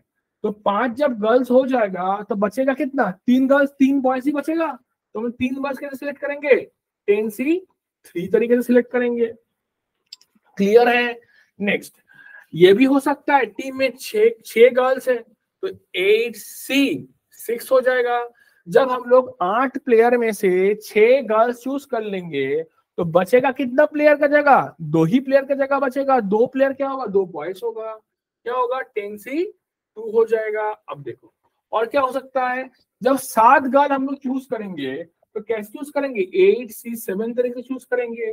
जब 7 गर्ल मैंने चूज कर लिया, 8 प्लेयर का टीम बनाना है, तो स्लॉट कितना प्लेयर का खाली है, एक ही प्लेयर का खाली है। तो कैसे होगा, 10C1 होगा बॉयज के लिए। लेकिन इसमें बोला क्या गया, 2 बॉयज शुड भी दिया। तो मतलब इधर क्या हो रहा है, ये वाला कंडीशन में एक ही बॉय आ रहा है, तो मतलब ये वाला कंडीशन होगा, नहीं होगा। तो मेरा आंसर क्या होगा, यही, ठीक है। चलो अभी आंसर निकालना स्टार्ट करते हैं। 8C4 का वैल्यू क्या हो जाएगा ना, 8 into 7 into 6 into 5 by 4 3 2 1। 4 into 2 8 चला गया, 3 से चला गया 2, तो 10 इंटू 7 कितना हो जाएगा, 17 into 10C4, 10 into 9 into 8 into 7 by 4 3 2 1। 4 2 8 उड़ गया, 3 से 9 उड़ा दिया मैंने, 63 इंटू 10 630 प्लस 8C5। मैंने क्या बोला था, 8C5 है मतलब क्या होगा, ये 8C3 हो जाएगा। तो 8C3 मतलब क्या होगा, 876 बाई 3 2 1, क्या हो जाएगा ये 56 इंटू, ठीक है। अच्छा 10C3 कितना हो जाएगा, 10C3 मतलब 10 इंटू 9 इंटू 8 डिवाइडेड बाई 3 2 1, ठीक है। तो कितना हो जाएगा, 120। Clear, right. 8C6 मतलब क्या हो जाएगा, 8C2 मतलब 8 इंटू 7 बाई 2 इंटू 1, तो कितना हो जाएगा 28। 10C2 मतलब क्या होगा, 10 इंटू 9 बाई 2 इंटू 1, तो कितना हो जाएगा मेरा 45। क्लियर है सभी को, हाँ या ना? अभी जल्दी जल्दी हम लोग मल्टीप्लीकेशन करेंगे, ठीक है। चलो अब देखो, इसको मैंने साइड वाला पोर्शन को रब कर दिया, मैंने नीट एंड क्लीन लगेगा, ठीक है। मल्टीप्लाई करते हैं, 7 3 21 का 1 कैरी 2, 42 + 2 44, ये होगा 44100। क्लियर है? अच्छा अब इसको मल्टीप्लाई करते हैं, 560 इंटू 120, देखो ये कितना हो जाएगा, 560 इंटू 120, 6720, ठीक है। अच्छा 28 इंटू 45, ठीक है, कैसे बनेगा ये देखो। अब देखो हमको पता है 45 के साथ जब हम लोग 4 मल्टीप्लाई करते हैं वो 180 बन जाता है, ठीक है। तो मतलब 7 इंटू 18 कितना होता है, 126 होता है। तो ये क्या हो जाएगा, 1260। देखो चीज को ओरली मल्टीप्लिकेशन करने की कोशिश करो, जितना ओरली मल्टीप्लिकेशन करोगे आप लोगों का उतना स्पीड बढ़ेगा, ठीक है। तो आंसर क्या हो जाएगा, 44100 6720 1260, ठीक है। ओरली मल्टीप्लाई करो, इधर 8, लास्ट में 80 आएगा, ऑप्शन से 2 जगह में 80 आ रहा है, 7 2 9 के 10, ठीक है, कैरी 1, ठीक है। आंसर नॉन ऑफ होगा, ठीक है। अच्छा 10 11 के 12 तो कैरी 1, 55080, ठीक है। देख लो एक बार कैलकुलेशन में सही है कि नहीं, 6720 1260, ठीक है, 180 सही है। तो 6 2 8 9 1 10 के 0 कैरी 1, 10 11 12 के 2 कैरी 1, अच्छा ठीक है। आंसर क्या हो जाएगा, नॉन ऑफ। क्लियर है सभी को, ठीक है। चलो क्लास इतना ही, इधर ही खत्म करते हैं, नेक्स्ट दिन बाकी क्वेश्चन को लेके आएंगे,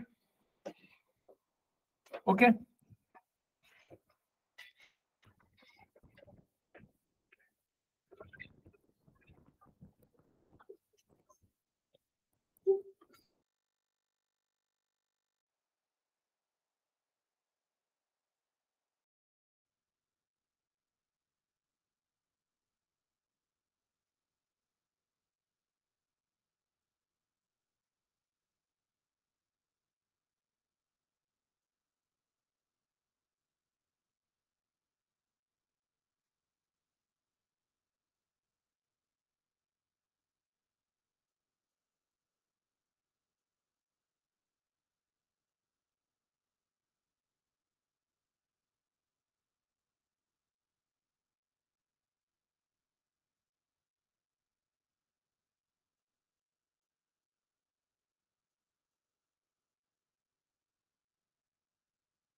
हेलो हेलो, स्टूडेंट सुनाई दे रहा है?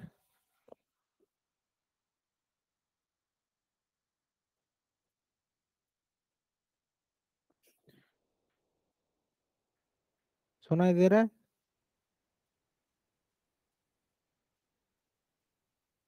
चलो स्टार्ट करते हैं। इंटरनेट का, आज इंटरनेट का जो है सेकंड पार्ट हम लोग स्टार्ट करेंगे। इंटरनेट का हम लोगों ने फर्स्ट पार्ट कंप्लीट किया था, ठीक है। सेकंड पार्ट हम लोग स्टार्ट करेंगे इंटरनेट का। चलो चलो, उसके पहले यहाँ पे 3 क्वेश्चंस मैंने दिया है, ठीक है। ये जो है ये फर्स्ट पार्ट इंटरनेट का था, वहीं से 3 क्वेश्चन हम लोगों ने यहाँ पे सिलेक्ट किया है। तो डेली ऐसे ही क्वेश्चंस रहेंगे, 3-4 करके, ठीक है। तो देखो सबसे पहला क्वेश्चन क्या है कि which of the following is not a search engine. हम लोग जो है लास्ट डे जो हम लोगों का टॉपिक था वो क्या था, सर्च इंजन था। देन जो वेब ब्राउजर था वो था, ठीक है। जो वेब के टूल्स यूज किए जाते हैं, किसे कुकीज कहा जाता है, किसे कैश मेमोरी कहा जाता है, ये हम लोगों ने देखा था, ठीक है। तो which of the following is not a search engine, answer होगा सफारी। सफारी सर्च इंजन नहीं है, ये क्या है, वेब ब्राउजर है, ठीक है। ये क्या है, ये वेब ब्राउजर है। Safari is a web browser. Search engine है बिंग, याहू एंड आस्क, ठीक है। Then in 1969 ARPANET was developed by which country, कौन से कंट्री ने डेवलप किया था। हम लोगों ने कल पढ़ा था कि ये यूएसए ने डेवलप किया था। Which of these is used to write web pages, web pages को लिखने में किसका इस्तेमाल किया जाता है, HTML, हाइपरटेक्स्ट मार्कअप लैंग्वेज। तो मेन हम लोगों ने देखा था कि जो वेब पेज होता है ना, उसका जो ढांचा है वो क्या है, HTML है। उसके ऊपर जो स्टाइलिंग होता है वो किससे होता है, CSS से होता है। एंड ये जो वेब पेज के साथ हम लोग जो इंटरेक्ट करते हैं ना, डिफरेंट बटन्स को क्लिक कर रहे हैं, उससे जो हम लोगों को जो रिस्पॉन्स मिलता है वो किसके वजह से होता है, वो होता है जावास्क्रिप्ट के वजह से। वो होता है जावास्क्रिप्ट के वजह से जो है हम लोगों को इंटरेक्शन देखने को मिलता है, ठीक है। तो चलो स्टार्ट करते हैं कि इंटरनेट का कनेक्शन कैसे जो है एस्टैब्लिश किया गया। तो देखो ये जो है ये इंटरनेट कनेक्टिविटी है, ठीक है, ऑल ओवर द वर्ल्ड। ये जो है इंटरनेट कनेक्टिविटी है, इसका स्क्रीनशॉट ले लेना। ये जो है देखो ये इंटरनेट कनेक्टिविटी है ऑल ओवर द वर्ल्ड। तो हर जगह जो है सर्वर्स बिठाए गए हैं एंड वहीं से जो है हम लोगों को इंटरनेट जो है हम लोगों को प्रोवाइड किया जाता है, ठीक है। ये जो है all over the world internet connectivity है। जैसे चेन्नई एंड अंडमान में देखो यहाँ पे जो है उसका केबल है, एशिया अफ्रीका यूरोप का केबल है, बे ऑफ बंगाल का अपना जो है एक केबल है, ये वाला जो है बे ऑफ बंगाल वाला जो केबल है, ठीक है। देन टाटा टाटा इंडिकॉम का इंटरनेट केबल है। तो ऐसे ही जो है डिफरेंट इंटरनेट केबल से जो है पूरा वर्ल्ड में जो है इंटरनेट प्रोवाइड किया जाता है। अब देखो यहाँ पे इंडिया जो है एक हब है किसका, सबमरीन केबल्स का। इंडिया जो है is a hub of submarine cables. कौन कौन से केबल्स हम लोग को इंडिया में देखने को मिलता है, ठीक है। इंडिया के साथ जो कनेक्शन है, ठीक है, वो कौन कौन से केबल्स के थ्रू हम लोग को देखने को मिलता है। एक है इंडिया एशिया एक्सप्रेस, जिसे IAX कहा जाता है। दूसरा है इंडिया यूरोप एक्सप्रेस, जिसे IEX कहा जाता है। याद रखना है, इंडिया एशिया एक्सप्रेस जिसे IAX कहा जाता है, दूसरा क्या है इंडिया यूरोप एक्सप्रेस जिसे IEX कहा जाता है। एंड ये कौन प्रोवाइड करता है, रिलायंस जियो, अंबानी जी, ठीक है, अंबानी जी इसको जो है प्रोवाइड करता है। जो इंडिया एशिया एक्सप्रेस है ये कहां से ओरिजिनेट करता है, मुंबई से। याद रखना है कहां से ओरिजिनेट करता है, मुंबई से, ठीक है, in the west end connects directly to Singapore. तो ये जो कनेक्शन है ये क्या है, मुंबई से लेके, ठीक है, यहाँ पे जो है ये मुंबई से लेके ये डायरेक्टली कहां पे जो है, सिंगापुर में ये कनेक्ट करता है। With branches including additional landings in India. तो इसका जो है ब्रांचेस हम लोग को इंडिया में देखने को मिलता है, मलेशिया में एंड थाईलैंड में हम लोग को इसका जो है ब्रांचेस देखने को मिलता है। याद रखना कि ये जो है इंडिया से लेके सिंगापुर, यानी कि मुंबई से लेके सिंगापुर तक जो है ये कनेक्शन कौन प्रोवाइड करता है, इंडिया एशिया एक्सप्रेस। अगर बात करें इंडिया यूरोप एक्सप्रेस का, तो ये जो है मुंबई से लेके कहां पे है, मिलान में जो है ये कनेक्शन प्रोवाइड करता है। And landing in Savona Italy and includes additional landing. और कहां पे इसका कनेक्शन देखने को मिलता है, Middle East, North Africa and Mediterranean जो रीजन है, जो मेडिटेरेनियन सी के आसपास जो रीजन है उसे मेडिटेरेनियन रीजन कहा जाता है। वहां पे जो है हम लोगों को ये देखने को मिलता है। अगर बात करें जो IEX है, यानी कि इंडिया यूरोप एक्सप्रेस, ठीक है, it will start from Versova beach and IAX from Silver Beach in Mumbai, ठीक है। तो IEX कहां से, मुंबई का वर्सोवा बीच, एंड IAX यानी कि इंडिया एशिया एक्सप्रेस कहां से, सिल्वर बीच मुंबई का, वहां से जो है हम लोगों को देखने को मिलेगा। IAX and IEX cable system will provide more than 200 TBPS of capacity. अब देखो ये जो है स्पीड नहीं है टीबीपीएस, ठीक है, ये क्या है, कैपेसिटी है। अब इतना कैपेसिटी होगा तभी जाके जो है लोगों को हाई स्पीड इंटरनेट मिलेगा। अगर कैपेसिटी ही मान लो अगर 100 एमबीपीएस का होगा, देन लोगों को जो है बाइट में जो है उन लोगों को मिलेगा स्पीड, जो कि हम लोग यूज नहीं कर सकते क्योंकि अभी क्या है, जीबीपीएस में चल रहा है, ठीक है, एमबीपीएस जीबीपीएस में चल रहा है। तो यहाँ पे क्या है, जो बैंडविड्थ है वो कितने का है, 200 टीबीपीएस का है of capacity, spanning over 16,000 kilometre. तो ये याद रखना है कि जो IAX है एंड प्लस IEX, इसका जो टोटल जो डिस्टेंस है ये कितना कवर करेगा, 16,000 किलोमीटर जो है ये कवर करेगा।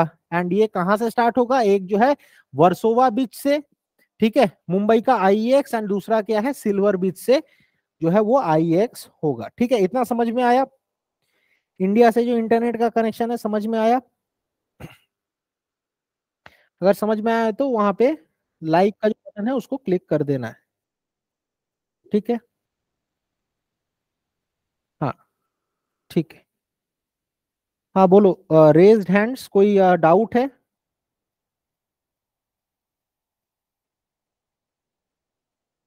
कोई डाउट है तो चैट में लिख सकते हो। चलो आगे बढ़ते हैं। ये देखो IEX and IAX cable system, ये देखो IEX and IAX cable system, ये देखो मुंबई से स्टार्ट हो रहा है, मुंबई से स्टार्ट हो रहा है, इस साइड में जो केबल जा रहा है, ठीक है, देखो कहां तक जा रहा है, ये सेवोना तक जा रहा है, ठीक है, सेवोना तक जा रहा है। ये जो केबल सिस्टम है ये क्या है, IEX है, ये क्या है, IEX है। एंड यहां से लेके जो यहाँ पे तुम्हारा सिंगापुर तक जो आगे बढ़ रहा है ये क्या है तुम्हारा, यहाँ पे टुआस सिंगापुर तक ये जो है IAX केबल सिस्टम है, ठीक है। ये जो इसका मैप है इसका जो है स्क्रीनशॉट उठा लेना है, ठीक है। तो देखो ये देखो यहाँ से मिडिल ईस्ट होते हुए यूरोप में एंटर कर रहा है, ठीक है। एंड यहाँ पे देखो, यहाँ पे मालदीव्स होते हुए, यहाँ पे तुम्हारा थाईलैंड होते हुए जो है वो अंडमान निकोबार होते हुए ये जा रहा है सिंगापुर में, ये एंटर कर रहा है, ठीक है। चलो नेक्स्ट देखो MIST submarine cable system. Next एक और इंपॉर्टेंट क्या है, MIST सबमरीन केबल सिस्टम। ये इसका जो है लेंथ कितना है, 8,100 किलोमीटर लॉन्ग। तो हम लोगों ने देखा IAX प्लस IEX कितना था, IAX प्लस IEX कितना था, चैट में लिखो, उसका लेंथ कितना था, IAX प्लस IEX का लेंथ कितना था, जो केबल सिस्टम है इंटरनेट केबल सिस्टम का,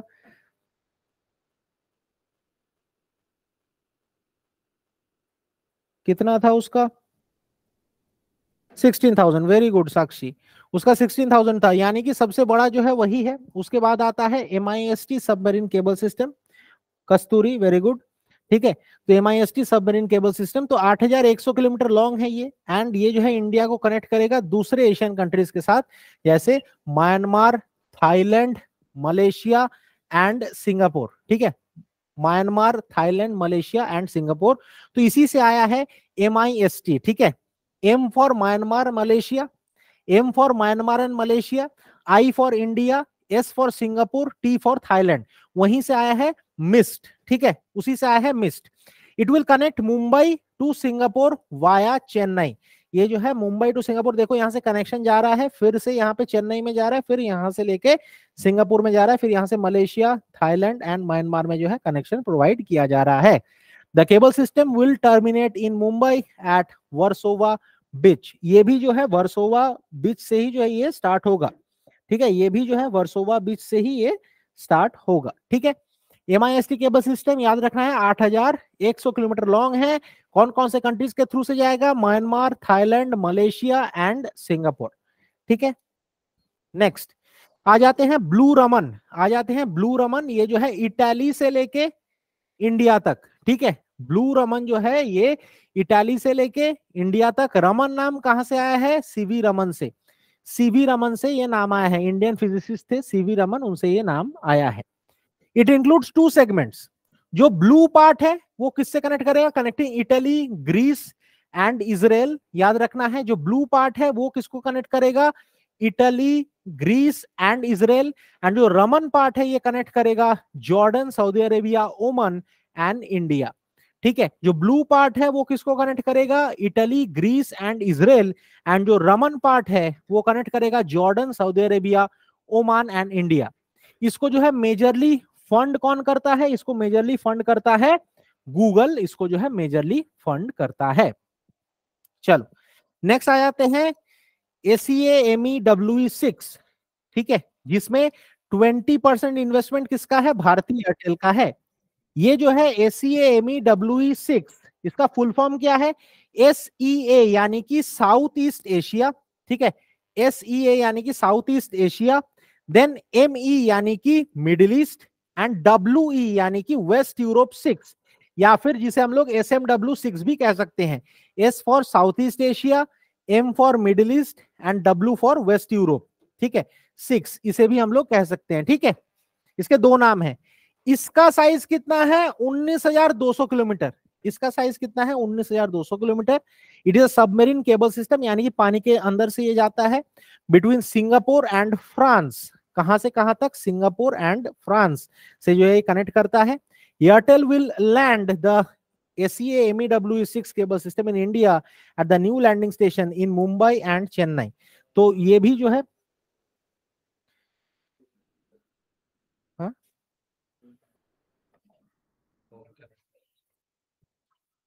अरे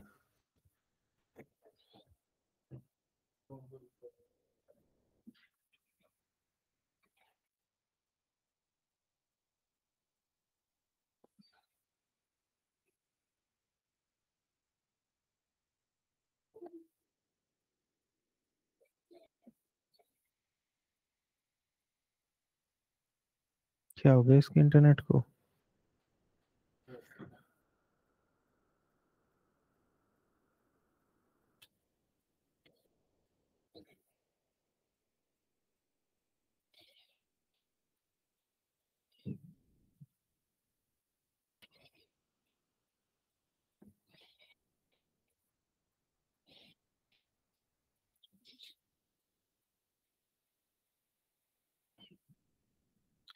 अभी दिख रहा है,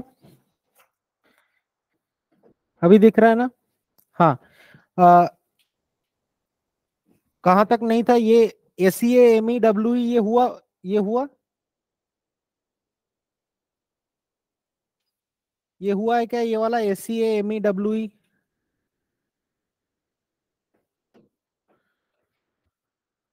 चलो एक बार मैं रिपीट कर देता हूं फिर भी। ये हो गया क्या, ओके, ठीक है। चलो चलो नेक्स्ट आ जाते हैं टू अफ्रीका पर्ल, आ जाते हैं टू अफ्रीका पर्ल में। ठीक है, ये क्या रिप्रेजेंट करता है, ये जो है it represents a South Asia extension connecting India and Pakistan to two Africa cable that orbits around the continent and connects to Europe. अब देखो ये क्या है, इंडिया पाकिस्तान से लेके अफ्रीका जाएगा, एंड अफ्रीका के बाद ये किसको कनेक्ट करेगा, यूरोप को कनेक्ट करेगा। तो हम लोगों ने जो फर्स्ट, हम लोगों ने यहाँ पे जो फर्स्ट यहाँ पे ये जो केबल सिस्टम जो देखा था ना, यहाँ पे ये जो फर्स्ट जो केबल सिस्टम देखा था, इसमें जो है हर एक केबल सिस्टम को इसमें जो है इंक्लूड किया गया है। अब देखो यहाँ पे मिस्ट भी तुमको देखने को मिलेगा, ठीक है, और ये बहुत सारे जो है केबल सिस्टम्स तुमको यहाँ पे देखने को मिलेगा। ठीक है, जैसे ACAME-WE ये सब तुमको देखने को मिलेगा यहाँ पे। चलो, collectively it claims to be the longest cable at 45,000 kilometre. याद रखना है, स्क्रीनशॉट उठा लो कि लॉन्गेस्ट केबल सिस्टम कौन सा है, टू अफ्रीका पर्ल, सबसे बड़ा।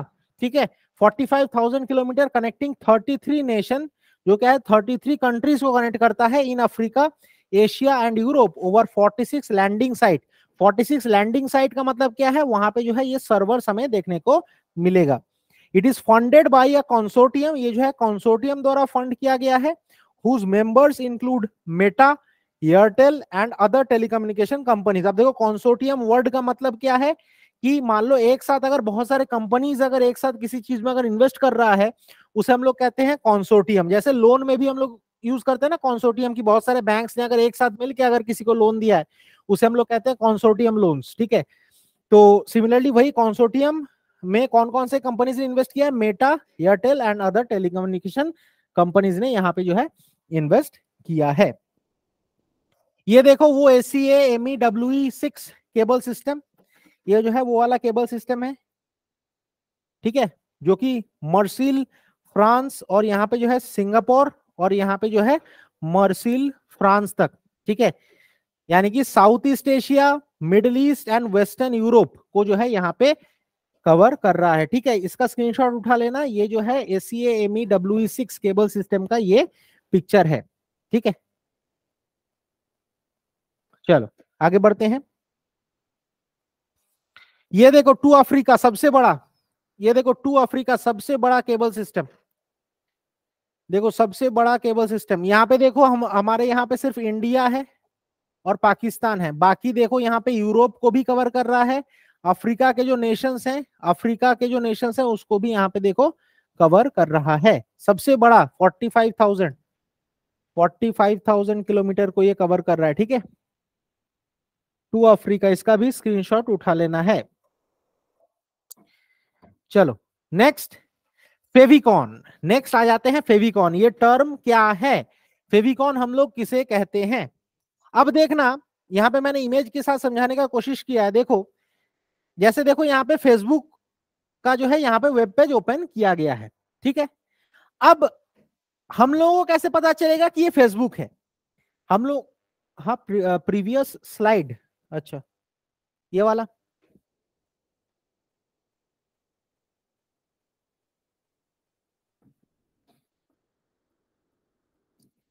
हो गया स्क्रीनशॉट, ओके चलो। हाँ तो देखो फेविकॉन, फेविकॉन क्या है?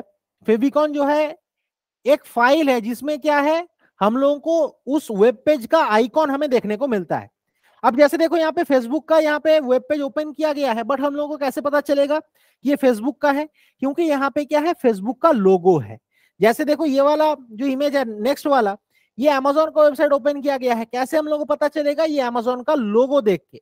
तो कोई भी एक वेबसाइट को, ठीक है, या फिर उस वेबसाइट का लोगो को, जब हम लोगों को उस वेबसाइट का जहाँ पे नाम लिखा रहता है वहां पे अगर उसका लोगो अगर हम लोग को दिखे, तो उस लोगो को हम लोग क्या कहते हैं? फेविकॉन हम लोग कहते हैं, ठीक है।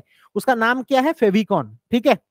So favicon is a file containing one or more small icons associated with a particular website or web page. जैसे यहाँ पे ये जो आइकन है, ये क्या है? ये क्या है? अमेजोन का है। ये क्या है? ये फेसबुक का है, ठीक है। It's displayed within the browser tabs and bookmarks bar. इसका सुविधा क्या है कि हम लोग देख के समझ सकते हैं कि हाँ ये जो है ये फेसबुक का जो टैब ओपन किया हुआ है। देखो एक अगर ओपन है तो हम लोग को समझ में नहीं आएगा। मान लो एक साथ 10-20 टैब अगर ओपन है तो हम लोग को कैसे पता चलेगा कि कौन सा फेसबुक का है, कौन सा अमेजोन का है, कौन सा यूट्यूब का है? तो वो आइकन देख के हम लोग समझ जाएंगे, ठीक है। तो उतना बड़ा तो लिखा रहेगा नहीं, तो सिर्फ हम लोग वो आइकन देख के समझ जाएंगे कि हाँ ये जो है उसी का टैब है। तो जो आइकन जो वहां पे दिया रहता है, जो पिक्चर, तो उसे हम लोग क्या कहते हैं? फेविकॉन हम लोग कहते हैं। समझ में आया व्हाट इज फेविकॉन? चलो हर एक पेज का जो है स्क्रीनशॉट उठा लेना है, ठीक है, स्क्रीनशॉट ले लेना।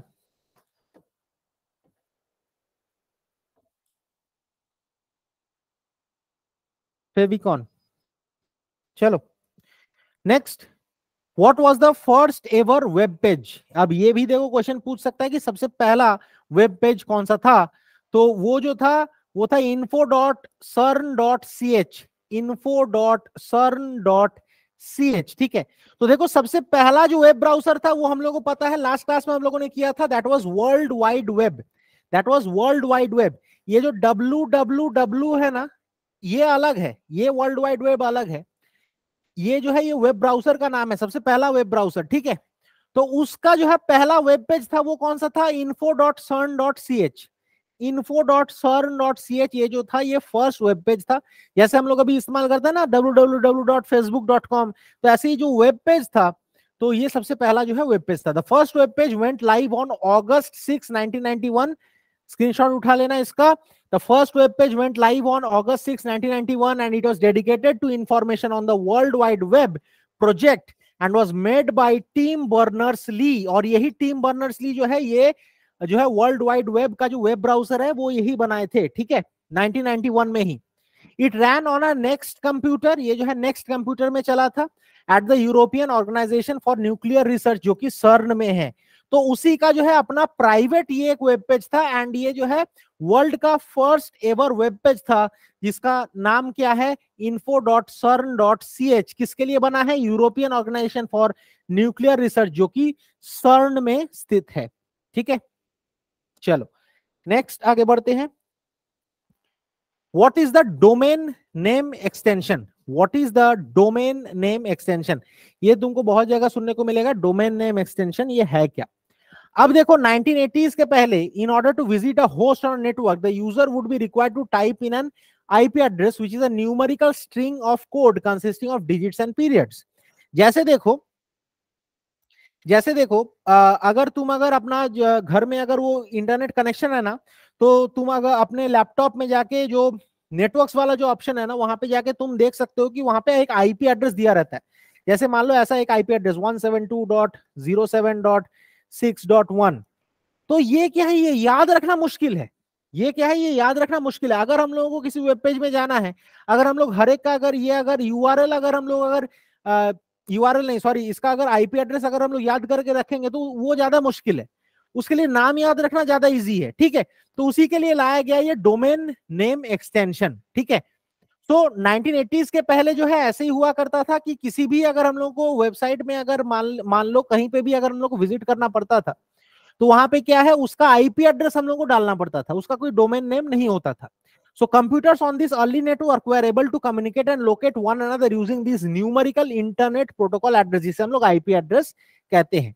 These internet pioneers created what we now know as the website domain name system, जिसे हम लोग DNS कहते हैं, and it is a domain registration system that let complicated numerical IP address associate themselves with a specific domain name.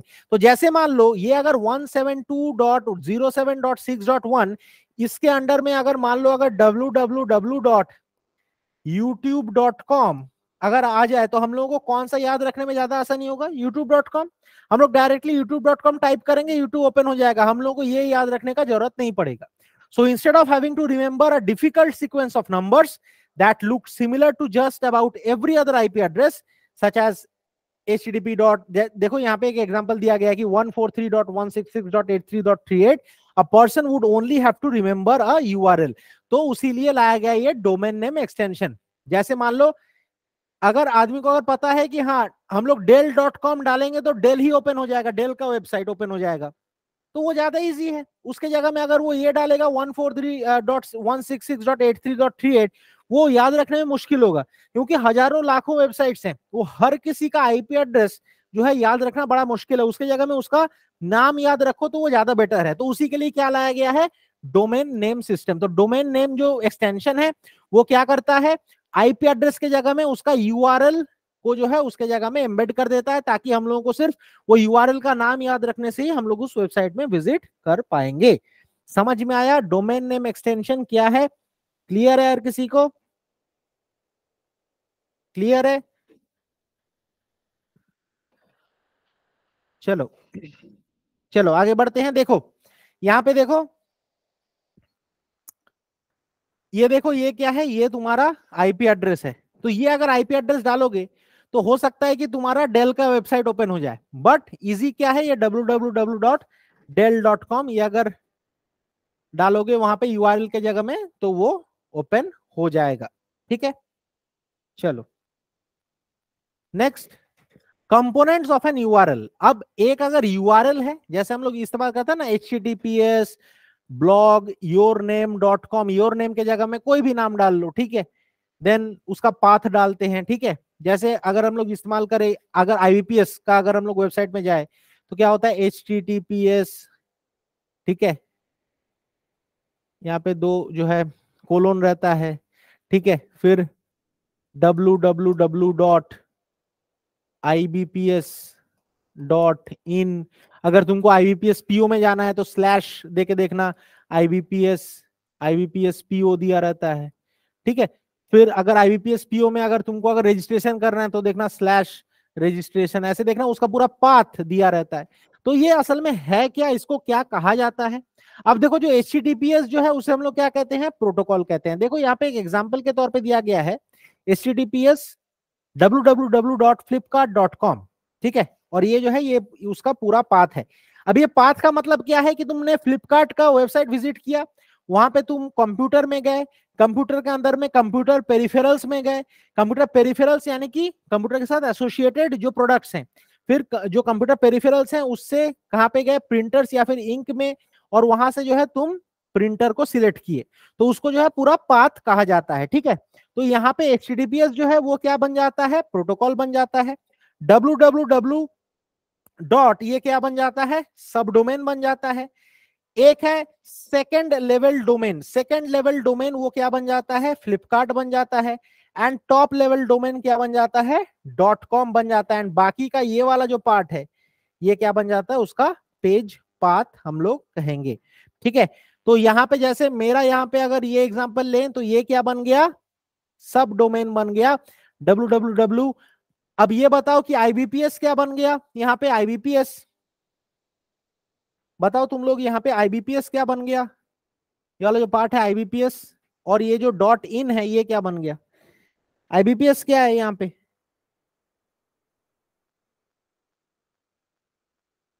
IBPS क्या है यहाँ पे, SLD second level domain. Very good Piyusha. और ये .in क्या बन गया, हाँ अर्चना वेरी गुड, रेखा वेरी गुड। और .in क्या बन गया,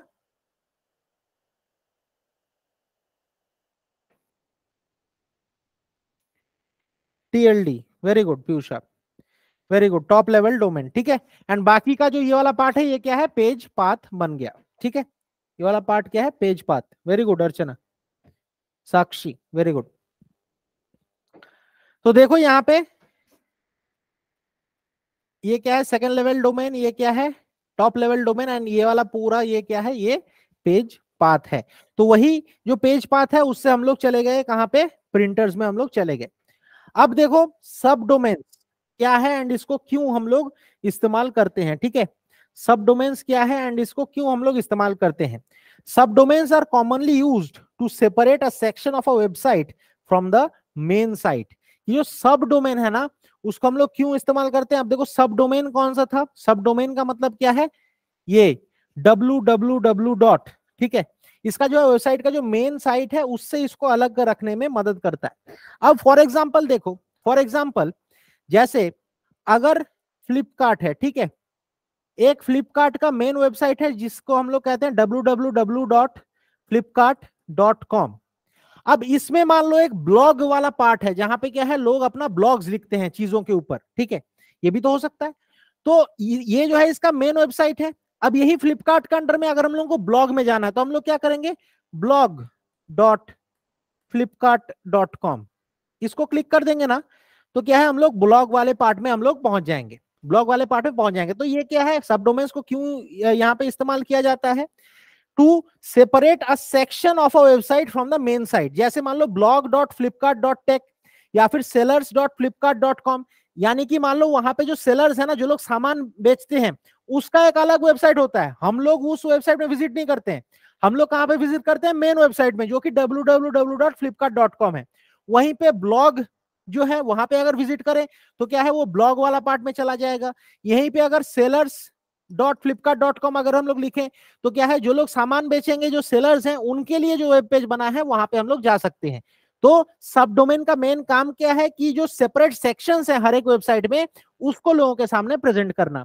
क्लियर है, सब डोमेन क्या है, क्लियर है कि जो एक मेन वेबसाइट है उसका सेपरेट सेक्शन को लोगों के सामने प्रेजेंट करना ही जो है मेन काम है किसका, सब डोमेन का। चलो नेक्स्ट आगे बढ़ते हैं।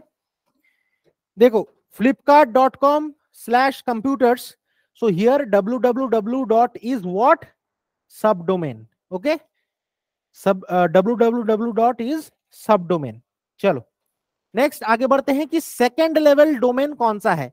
अब जैसे हम लोगों ने देखा था कि www.flipkart.com, flipkart.com, यहां पे www डॉट तो हम लोगों ने देखा ये क्या है, सब डोमेन है, ये क्या है, सब डोमेन है। अब जो सेकंड लेवल डोमेन है वो कौन सा है, वो कौन सा है, फ्लिपकार्ट है। एंड ये क्या है, ये TLD है, टॉप लेवल डोमेन है, ठीक है। .com जो है ये क्या है, टॉप लेवल डोमेन है।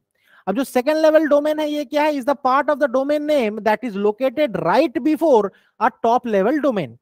ये जो है ये टॉप लेवल डोमेन है, उसके जस्ट पहले क्या रहता है, सेकंड लेवल डोमेन हम लोग यहाँ पे इनपुट करते हैं। The second level domain is the part of your domain that people will remember the most. याद रखना है, इंपॉर्टेंट है कि जो सेकंड लेवल डोमेन है ये उस पार्ट को कहा जाता है जिसे क्या है लोग सबसे ज्यादा याद रखते हैं। And it will become the hub that you build the rest of your online brand around. यानी कि मेन जो वेबसाइट का जो नाम होता है ना, उसे हम लोग क्या कहते हैं, सेकंड लेवल डोमेन हम लोग कहते हैं। समझ में आया? जैसे www.youtube.com अगर हम लोग लिखें, अगर हम लोग www.youtube.com अगर हम लोग लिखें तो यहाँ पे YouTube क्या बन गया, सेकंड लेवल डोमेन बन गया, ठीक है, SLD बन गया, ठीक है, सेकंड लेवल डोमेन। देन जो टॉप लेवल डोमेन है जिसे हम लोग TLD कहते हैं, ठीक है, वो क्या है, is the part of the domain to the right of the second level domain, जो क्या है इसी के बाजू में जो रहता है। जैसे मान लो एक बहुत ही फेमस यहाँ पे जो है कंपनी है, ठीक है, जैसे studiiq.com, ठीक है, इसका टॉप लेवल डोमेन क्या है, .com है, ठीक है, उसका जो है टॉप लेवल डोमेन क्या है, जो सेकंड लेवल डोमेन के राइट साइड में रहता है, उसे हम लोग क्या कहते हैं, टॉप लेवल डोमेन। देखो types of top level domain, कुछ एग्जांपल्स हैं, जैसे देखना ये सब डोमेन्स जो है टॉप लेवल डोमेन्स हम लोगों को देखने को मिलता है डिफरेंट वेबसाइट्स में, बट इसका मतलब क्या है। अब देखो .com किसके लिए यूज किया जाता है, कमर्शियल बिजनेस के लिए यूज किया जाता है, जैसे flipkart.com, youtube.com, google.com, ठीक है, कमर्शियल बिजनेस के लिए यूज किया जाता है। देन .org किसके लिए यूज किया जाता है, फॉर नॉन प्रॉफिट ऑर्गेनाइजेशन, ठीक है, जैसे usually for non profit organisation, जैसे मान लो wikipedia.org, ये क्या है, नॉन प्रॉफिट वेबसाइट है, ठीक है, या फिर कोई भी अगर वेबसाइट के बाद अगर org अगर दिया रहता है that becomes non profit organisation. अगर gov दिया रहता है देन गवर्नमेंट ऑर्गेनाइजेशन। देखना किसी भी गवर्नमेंट वेबसाइट में जाओगे लास्ट में क्या रहता है, .gov रहता है, ठीक है। देन .edu का मतलब क्या है, एजुकेशनल इंस्टीट्यूशंस, .edu का मतलब क्या है, एजुकेशनल इंस्टीट्यूशंस।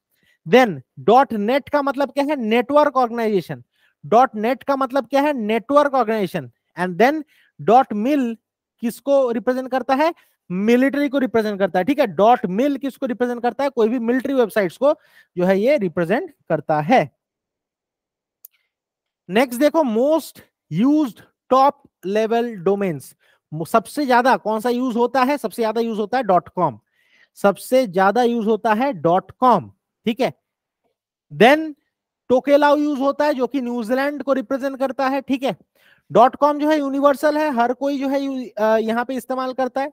देन उसके बाद अगर कोई अगर टॉप लेवल डोमेन अगर यूज होता है वो है .tk, जिसका फुल फॉर्म क्या है, टोकेलाउ, ये क्या है, न्यूजीलैंड को रिप्रेजेंट करता है। देन चाइना के लिए .cn, जर्मनी के लिए .de, यूनाइटेड किंगडम के लिए .uk एंड इंडिया के लिए .in। तो देखना इंडिया का अगर कोई वेबसाइट है तो उसमें देखना .in रहता है, जैसे www.amazon.in, amazon.in देखना, और www.amazon.com अगर तुम मार दो, ठीक है, तो ये जो .com है ये क्या है, उसका मेन वेबसाइट जो कि यूएसए में चलता है वहां पे चला जाएगा ये, ठीक है।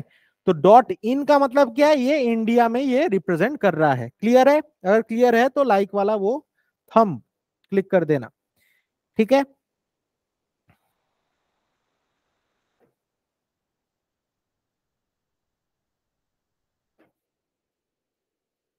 आए क्या, चलो नेक्स्ट देखो यहाँ पे इसका स्क्रीनशॉट उठा लेना कि सबसे ज्यादा जो है कौन सा टॉप लेवल डोमेन इस्तेमाल किया जाता है, ठीक है, इसका एक स्क्रीनशॉट उठा लेना है। चलो आगे बढ़ते हैं। Surface web, deep web and dark web, इसके बीच में हम लोग डिफरेंस देखेंगे। What is surface web, surface web कौन सा वेब को कहा जाता है, जो हम लोग इस्तेमाल करते हैं, ठीक है। जो हम लोग इस्तेमाल करते हैं। So surface web is the portion of the world wide web that is readily available to the general public, जो कि हम लोग जनरल पब्लिक इस्तेमाल करते हैं, उसे कहा जाता है सरफेस वेब। इसे जो है हम लोग जो स्टैंडर्ड जो वेब सर्च जो इंजिन है ना, ठीक है, या फिर जो वेब ब्राउजर्स है, जैसे फॉर एग्जांपल गूगल क्रोम हो गया, मोजिला फायरफॉक्स है, उसी से हम लोग इसको जो है इस्तेमाल कर सकते हैं। बाकी डीप वेब या फिर डार्क वेब जो है हम लोग नॉर्मल जो वेब ब्राउजर्स हैं उससे हम लोग कभी भी इस्तेमाल नहीं कर सकते, क्योंकि क्या है उसमें जो है डिफरेंट प्रोटोकॉल्स हैं, उसको जो है ये वायलेट करता है, deep web and dark web. So इसीलिए जो है सरफेस वेब हम लोग सिर्फ जो है नॉर्मल ब्राउजर से इस्तेमाल कर सकते हैं। अच्छा, कोई बता सकता है क्या कि अगर हम लोग को डीप वेब या फिर डार्क वेब अगर इस्तेमाल करना है तो हम लोग को इन जनरल हम लोग कौन सा ब्राउजर इस्तेमाल करते हैं? इन जनरल हम लोग कौन सा ब्राउजर इस्तेमाल करते हैं, कौन बताएगा? कौन बताएगा? इन जनरल हम लोग कौन सा ब्राउजर इस्तेमाल करते हैं for accessing this deep web and dark web? नाम पता है क्या?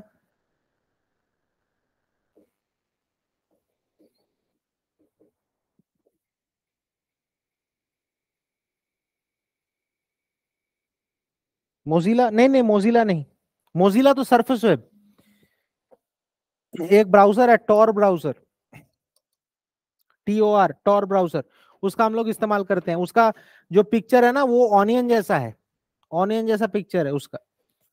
तो देखो, the section of the internet that is being indexed by the search engine is known as the surface web or visible web. ठीक है, जो क्या है हम लोग नॉर्मल सर्च इंजन से हम लोग उसे जो है इस्तेमाल कर सकते हैं। जैसे मान लो गूगल हो गया, Google is a search engine, तो गूगल से हम लोग जो है सरफेस वेब का हर एक इंफॉर्मेशन जो है हम लोग एक्सेस कर सकते हैं। बट जो डीप वेब या फिर डार्क वेब हम लोग जो है नॉर्मल वेब ब्राउजर या फिर नॉर्मल सर्च इंजन से हम लोग जो है उसको नहीं ढूंढ सकते। बात करें अगर डीप वेब के बारे में, डीप वेब क्या है? Is the portion of the web that is not indexed और searchable by ordinary search engine. जो क्या है हम लोग ऑर्डिनरी सर्च इंजन के थ्रू जो है हम लोग इसको कभी भी जो है एक्सेस नहीं कर सकते हैं। So users must log in or have the specific URL or the IP address to find and access a particular website or service. ठीक है, तो ये जो डीप वेब है ना, ये कोई नॉर्मल पर्सन जो है इसको तो इस्तेमाल कर नहीं सकता, या तो उसके पास कोई IP एड्रेस होगा, एंड नॉर्मल जो वेब जो ब्राउजर्स हैं उससे भी जो है तुम इसको एक्सेस नहीं कर सकते, उसके लिए टॉर ब्राउजर चाहिए। अब कल ही हम लोगों ने पढ़ा था टॉर के बारे में। तो टॉर ब्राउजर क्या है देखना, ये जो ऑनियन जो होता है ना, ये ऑनियन जैसा देखने में होता है ये। अब ऑनियन में क्या होता है, देखो हर एक लेयर होता है, तो उसमें क्या है हर एक लेयर ऑफ प्रोटेक्शन वहां पे प्रोवाइड किया जाता है। उसका जो सिंबल है वो इसी को रिप्रेजेंट करता है कि हर एक लेयर ऑफ प्रोटेक्शन प्रोवाइड किया जाता है, ताकि किसी को ये पता न लगे कि कौन जो है ये असल में ये वेबसाइट को एक्सेस कर रहा है। यानी कि तुम अगर पुणे में बैठे हो या फिर नागपुर में बैठे हो, ठीक है, तो तुमको दिखाएगा कि तुम वहां पे कैलिफोर्निया में बैठ के इसको एक्सेस कर रहे हो, तो कोई तुमको ढूंढ भी नहीं पाएगा। इतना लेवल ऑफ प्रोटेक्शन जो है वहां पे दिया रहता है। उसको कौन इस्तेमाल करता है? मेनली जो मान लो खबरी होता है ना, वो तुमको खबर देने के लिए, या फिर जो व्हिसल ब्लोअर्स होते हैं वो जो खबर लीक करता है वो जो है इसका इस्तेमाल करता है। ठीक है, टॉर ब्राउजर का, क्योंकि इसमें जो है जो प्राइवेसी है उसको मेंटेन किया जाता है। So some pages are part of the deep web because they do not use common top level domains. वो लोग जो है कॉमन टॉप लेवल डोमेन्स जैसे .com, .gov, .edu ये सब जो है वो लोग इस्तेमाल नहीं करता है।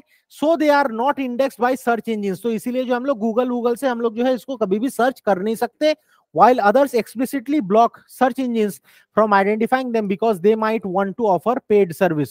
तो बहुत कोई ऐसा वेबसाइट भी होता है जहां पे क्या है पेड सर्विस चाहिए होता है इसको एक्सेस करने के लिए, ये डीप वेब को एक्सेस करने के लिए। तो इसलिए नॉर्मल जो वेब ब्राउजर्स हैं उससे हम लोग इसका इस्तेमाल नहीं कर सकते। ठीक है, देन डार्क वेब, देन आ जाते हैं डार्क वेब में।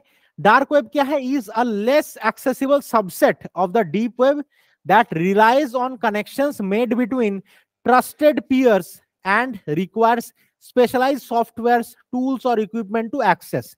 तो क्या बोला जा रहा है कि जो डीप वेब है उससे भी जो है और ज्यादा जो है लेस एक्सेसिबल सबसेट क्या है तुम्हारा डार्क वेब। अब देखो, अगर हम लोग एक इमेज बना ले तो ये जो है ऊपर वाला ये क्या है? Surface web.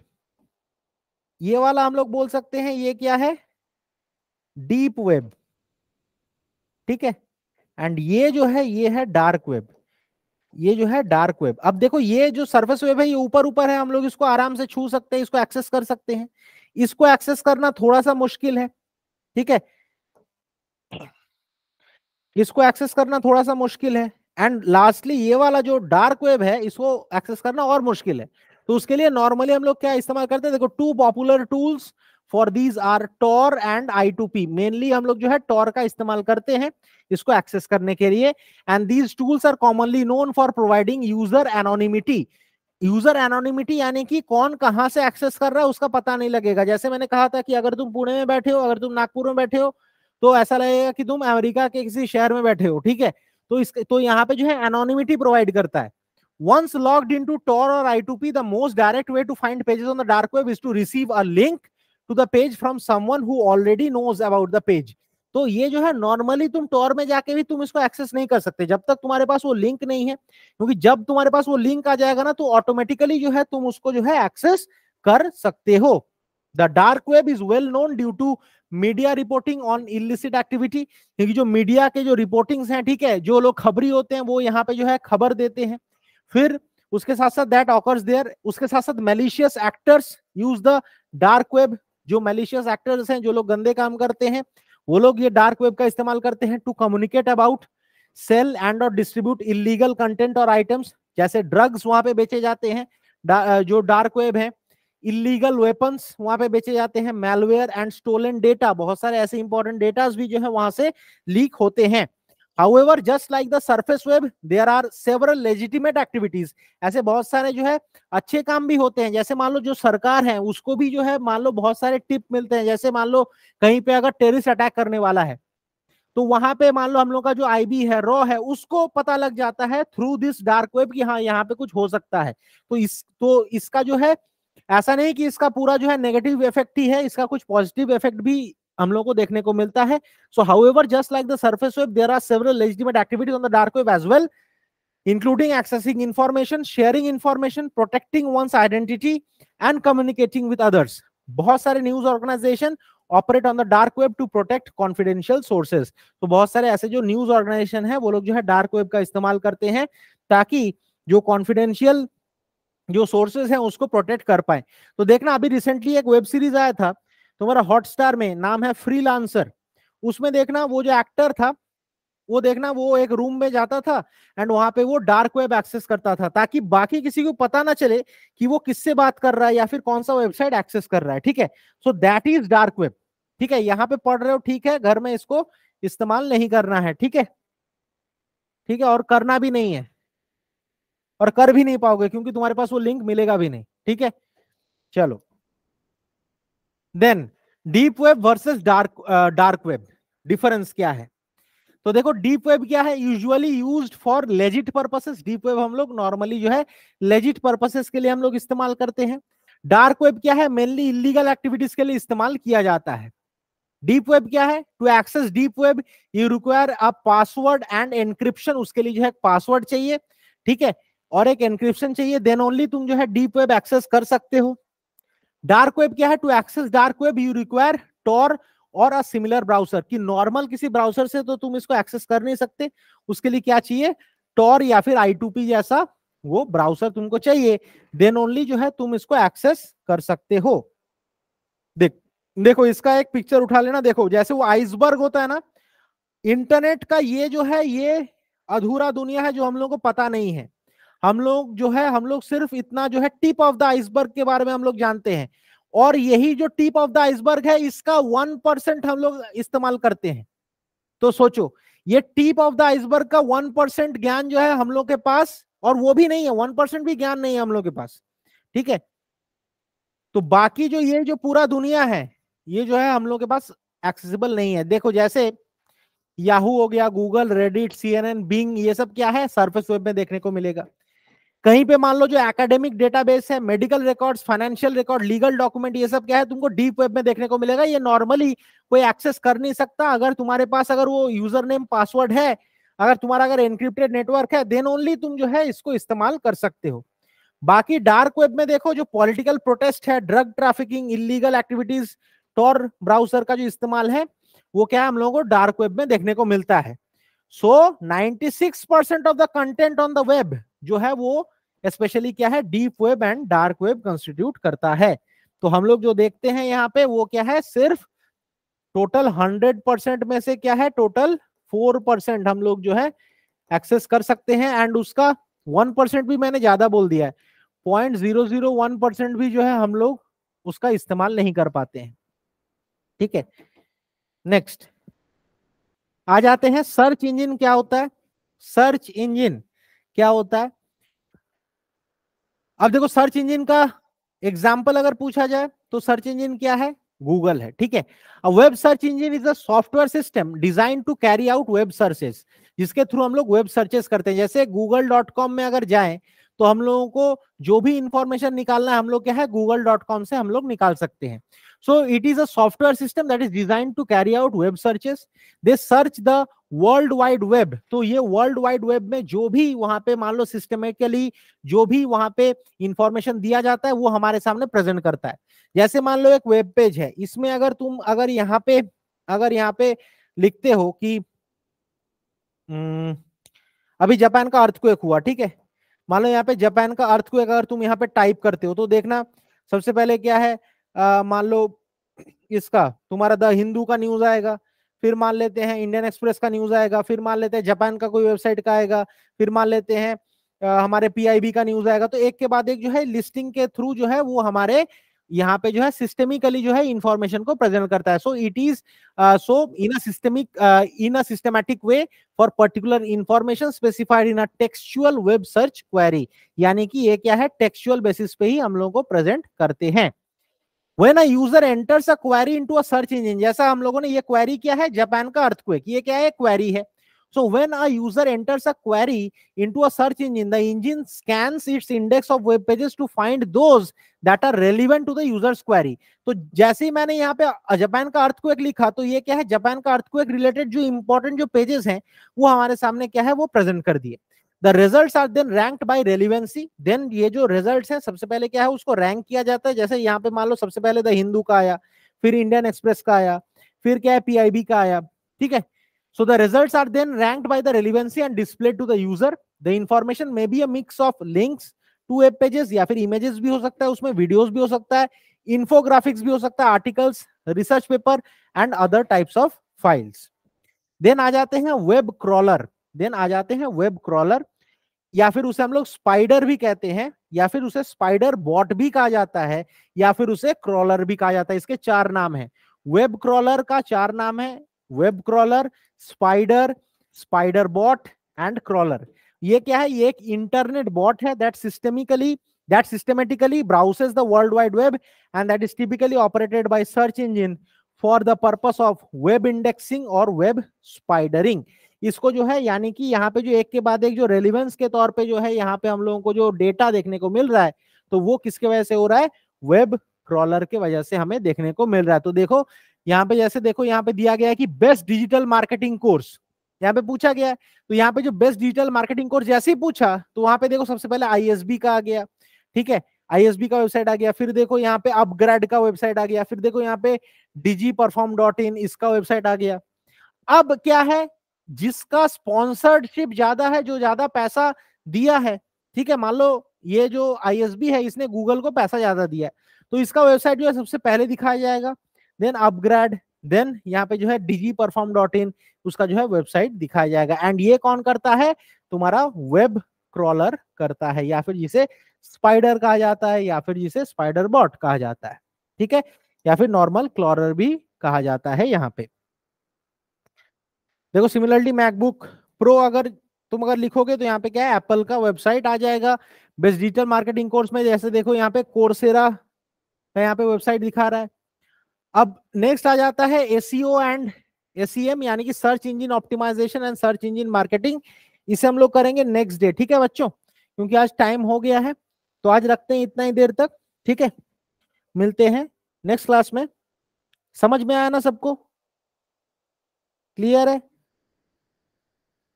चलो, निकिता, रेखा, साक्षी, पीयूषा, ठीक है, चलो बाय, कल मिलते हैं इसी टाइम पे, ठीक है, आ जाना। कल मिलते हैं इसी टाइम पे, कल खत्म कर देंगे ये slide. Okay, thank you everyone.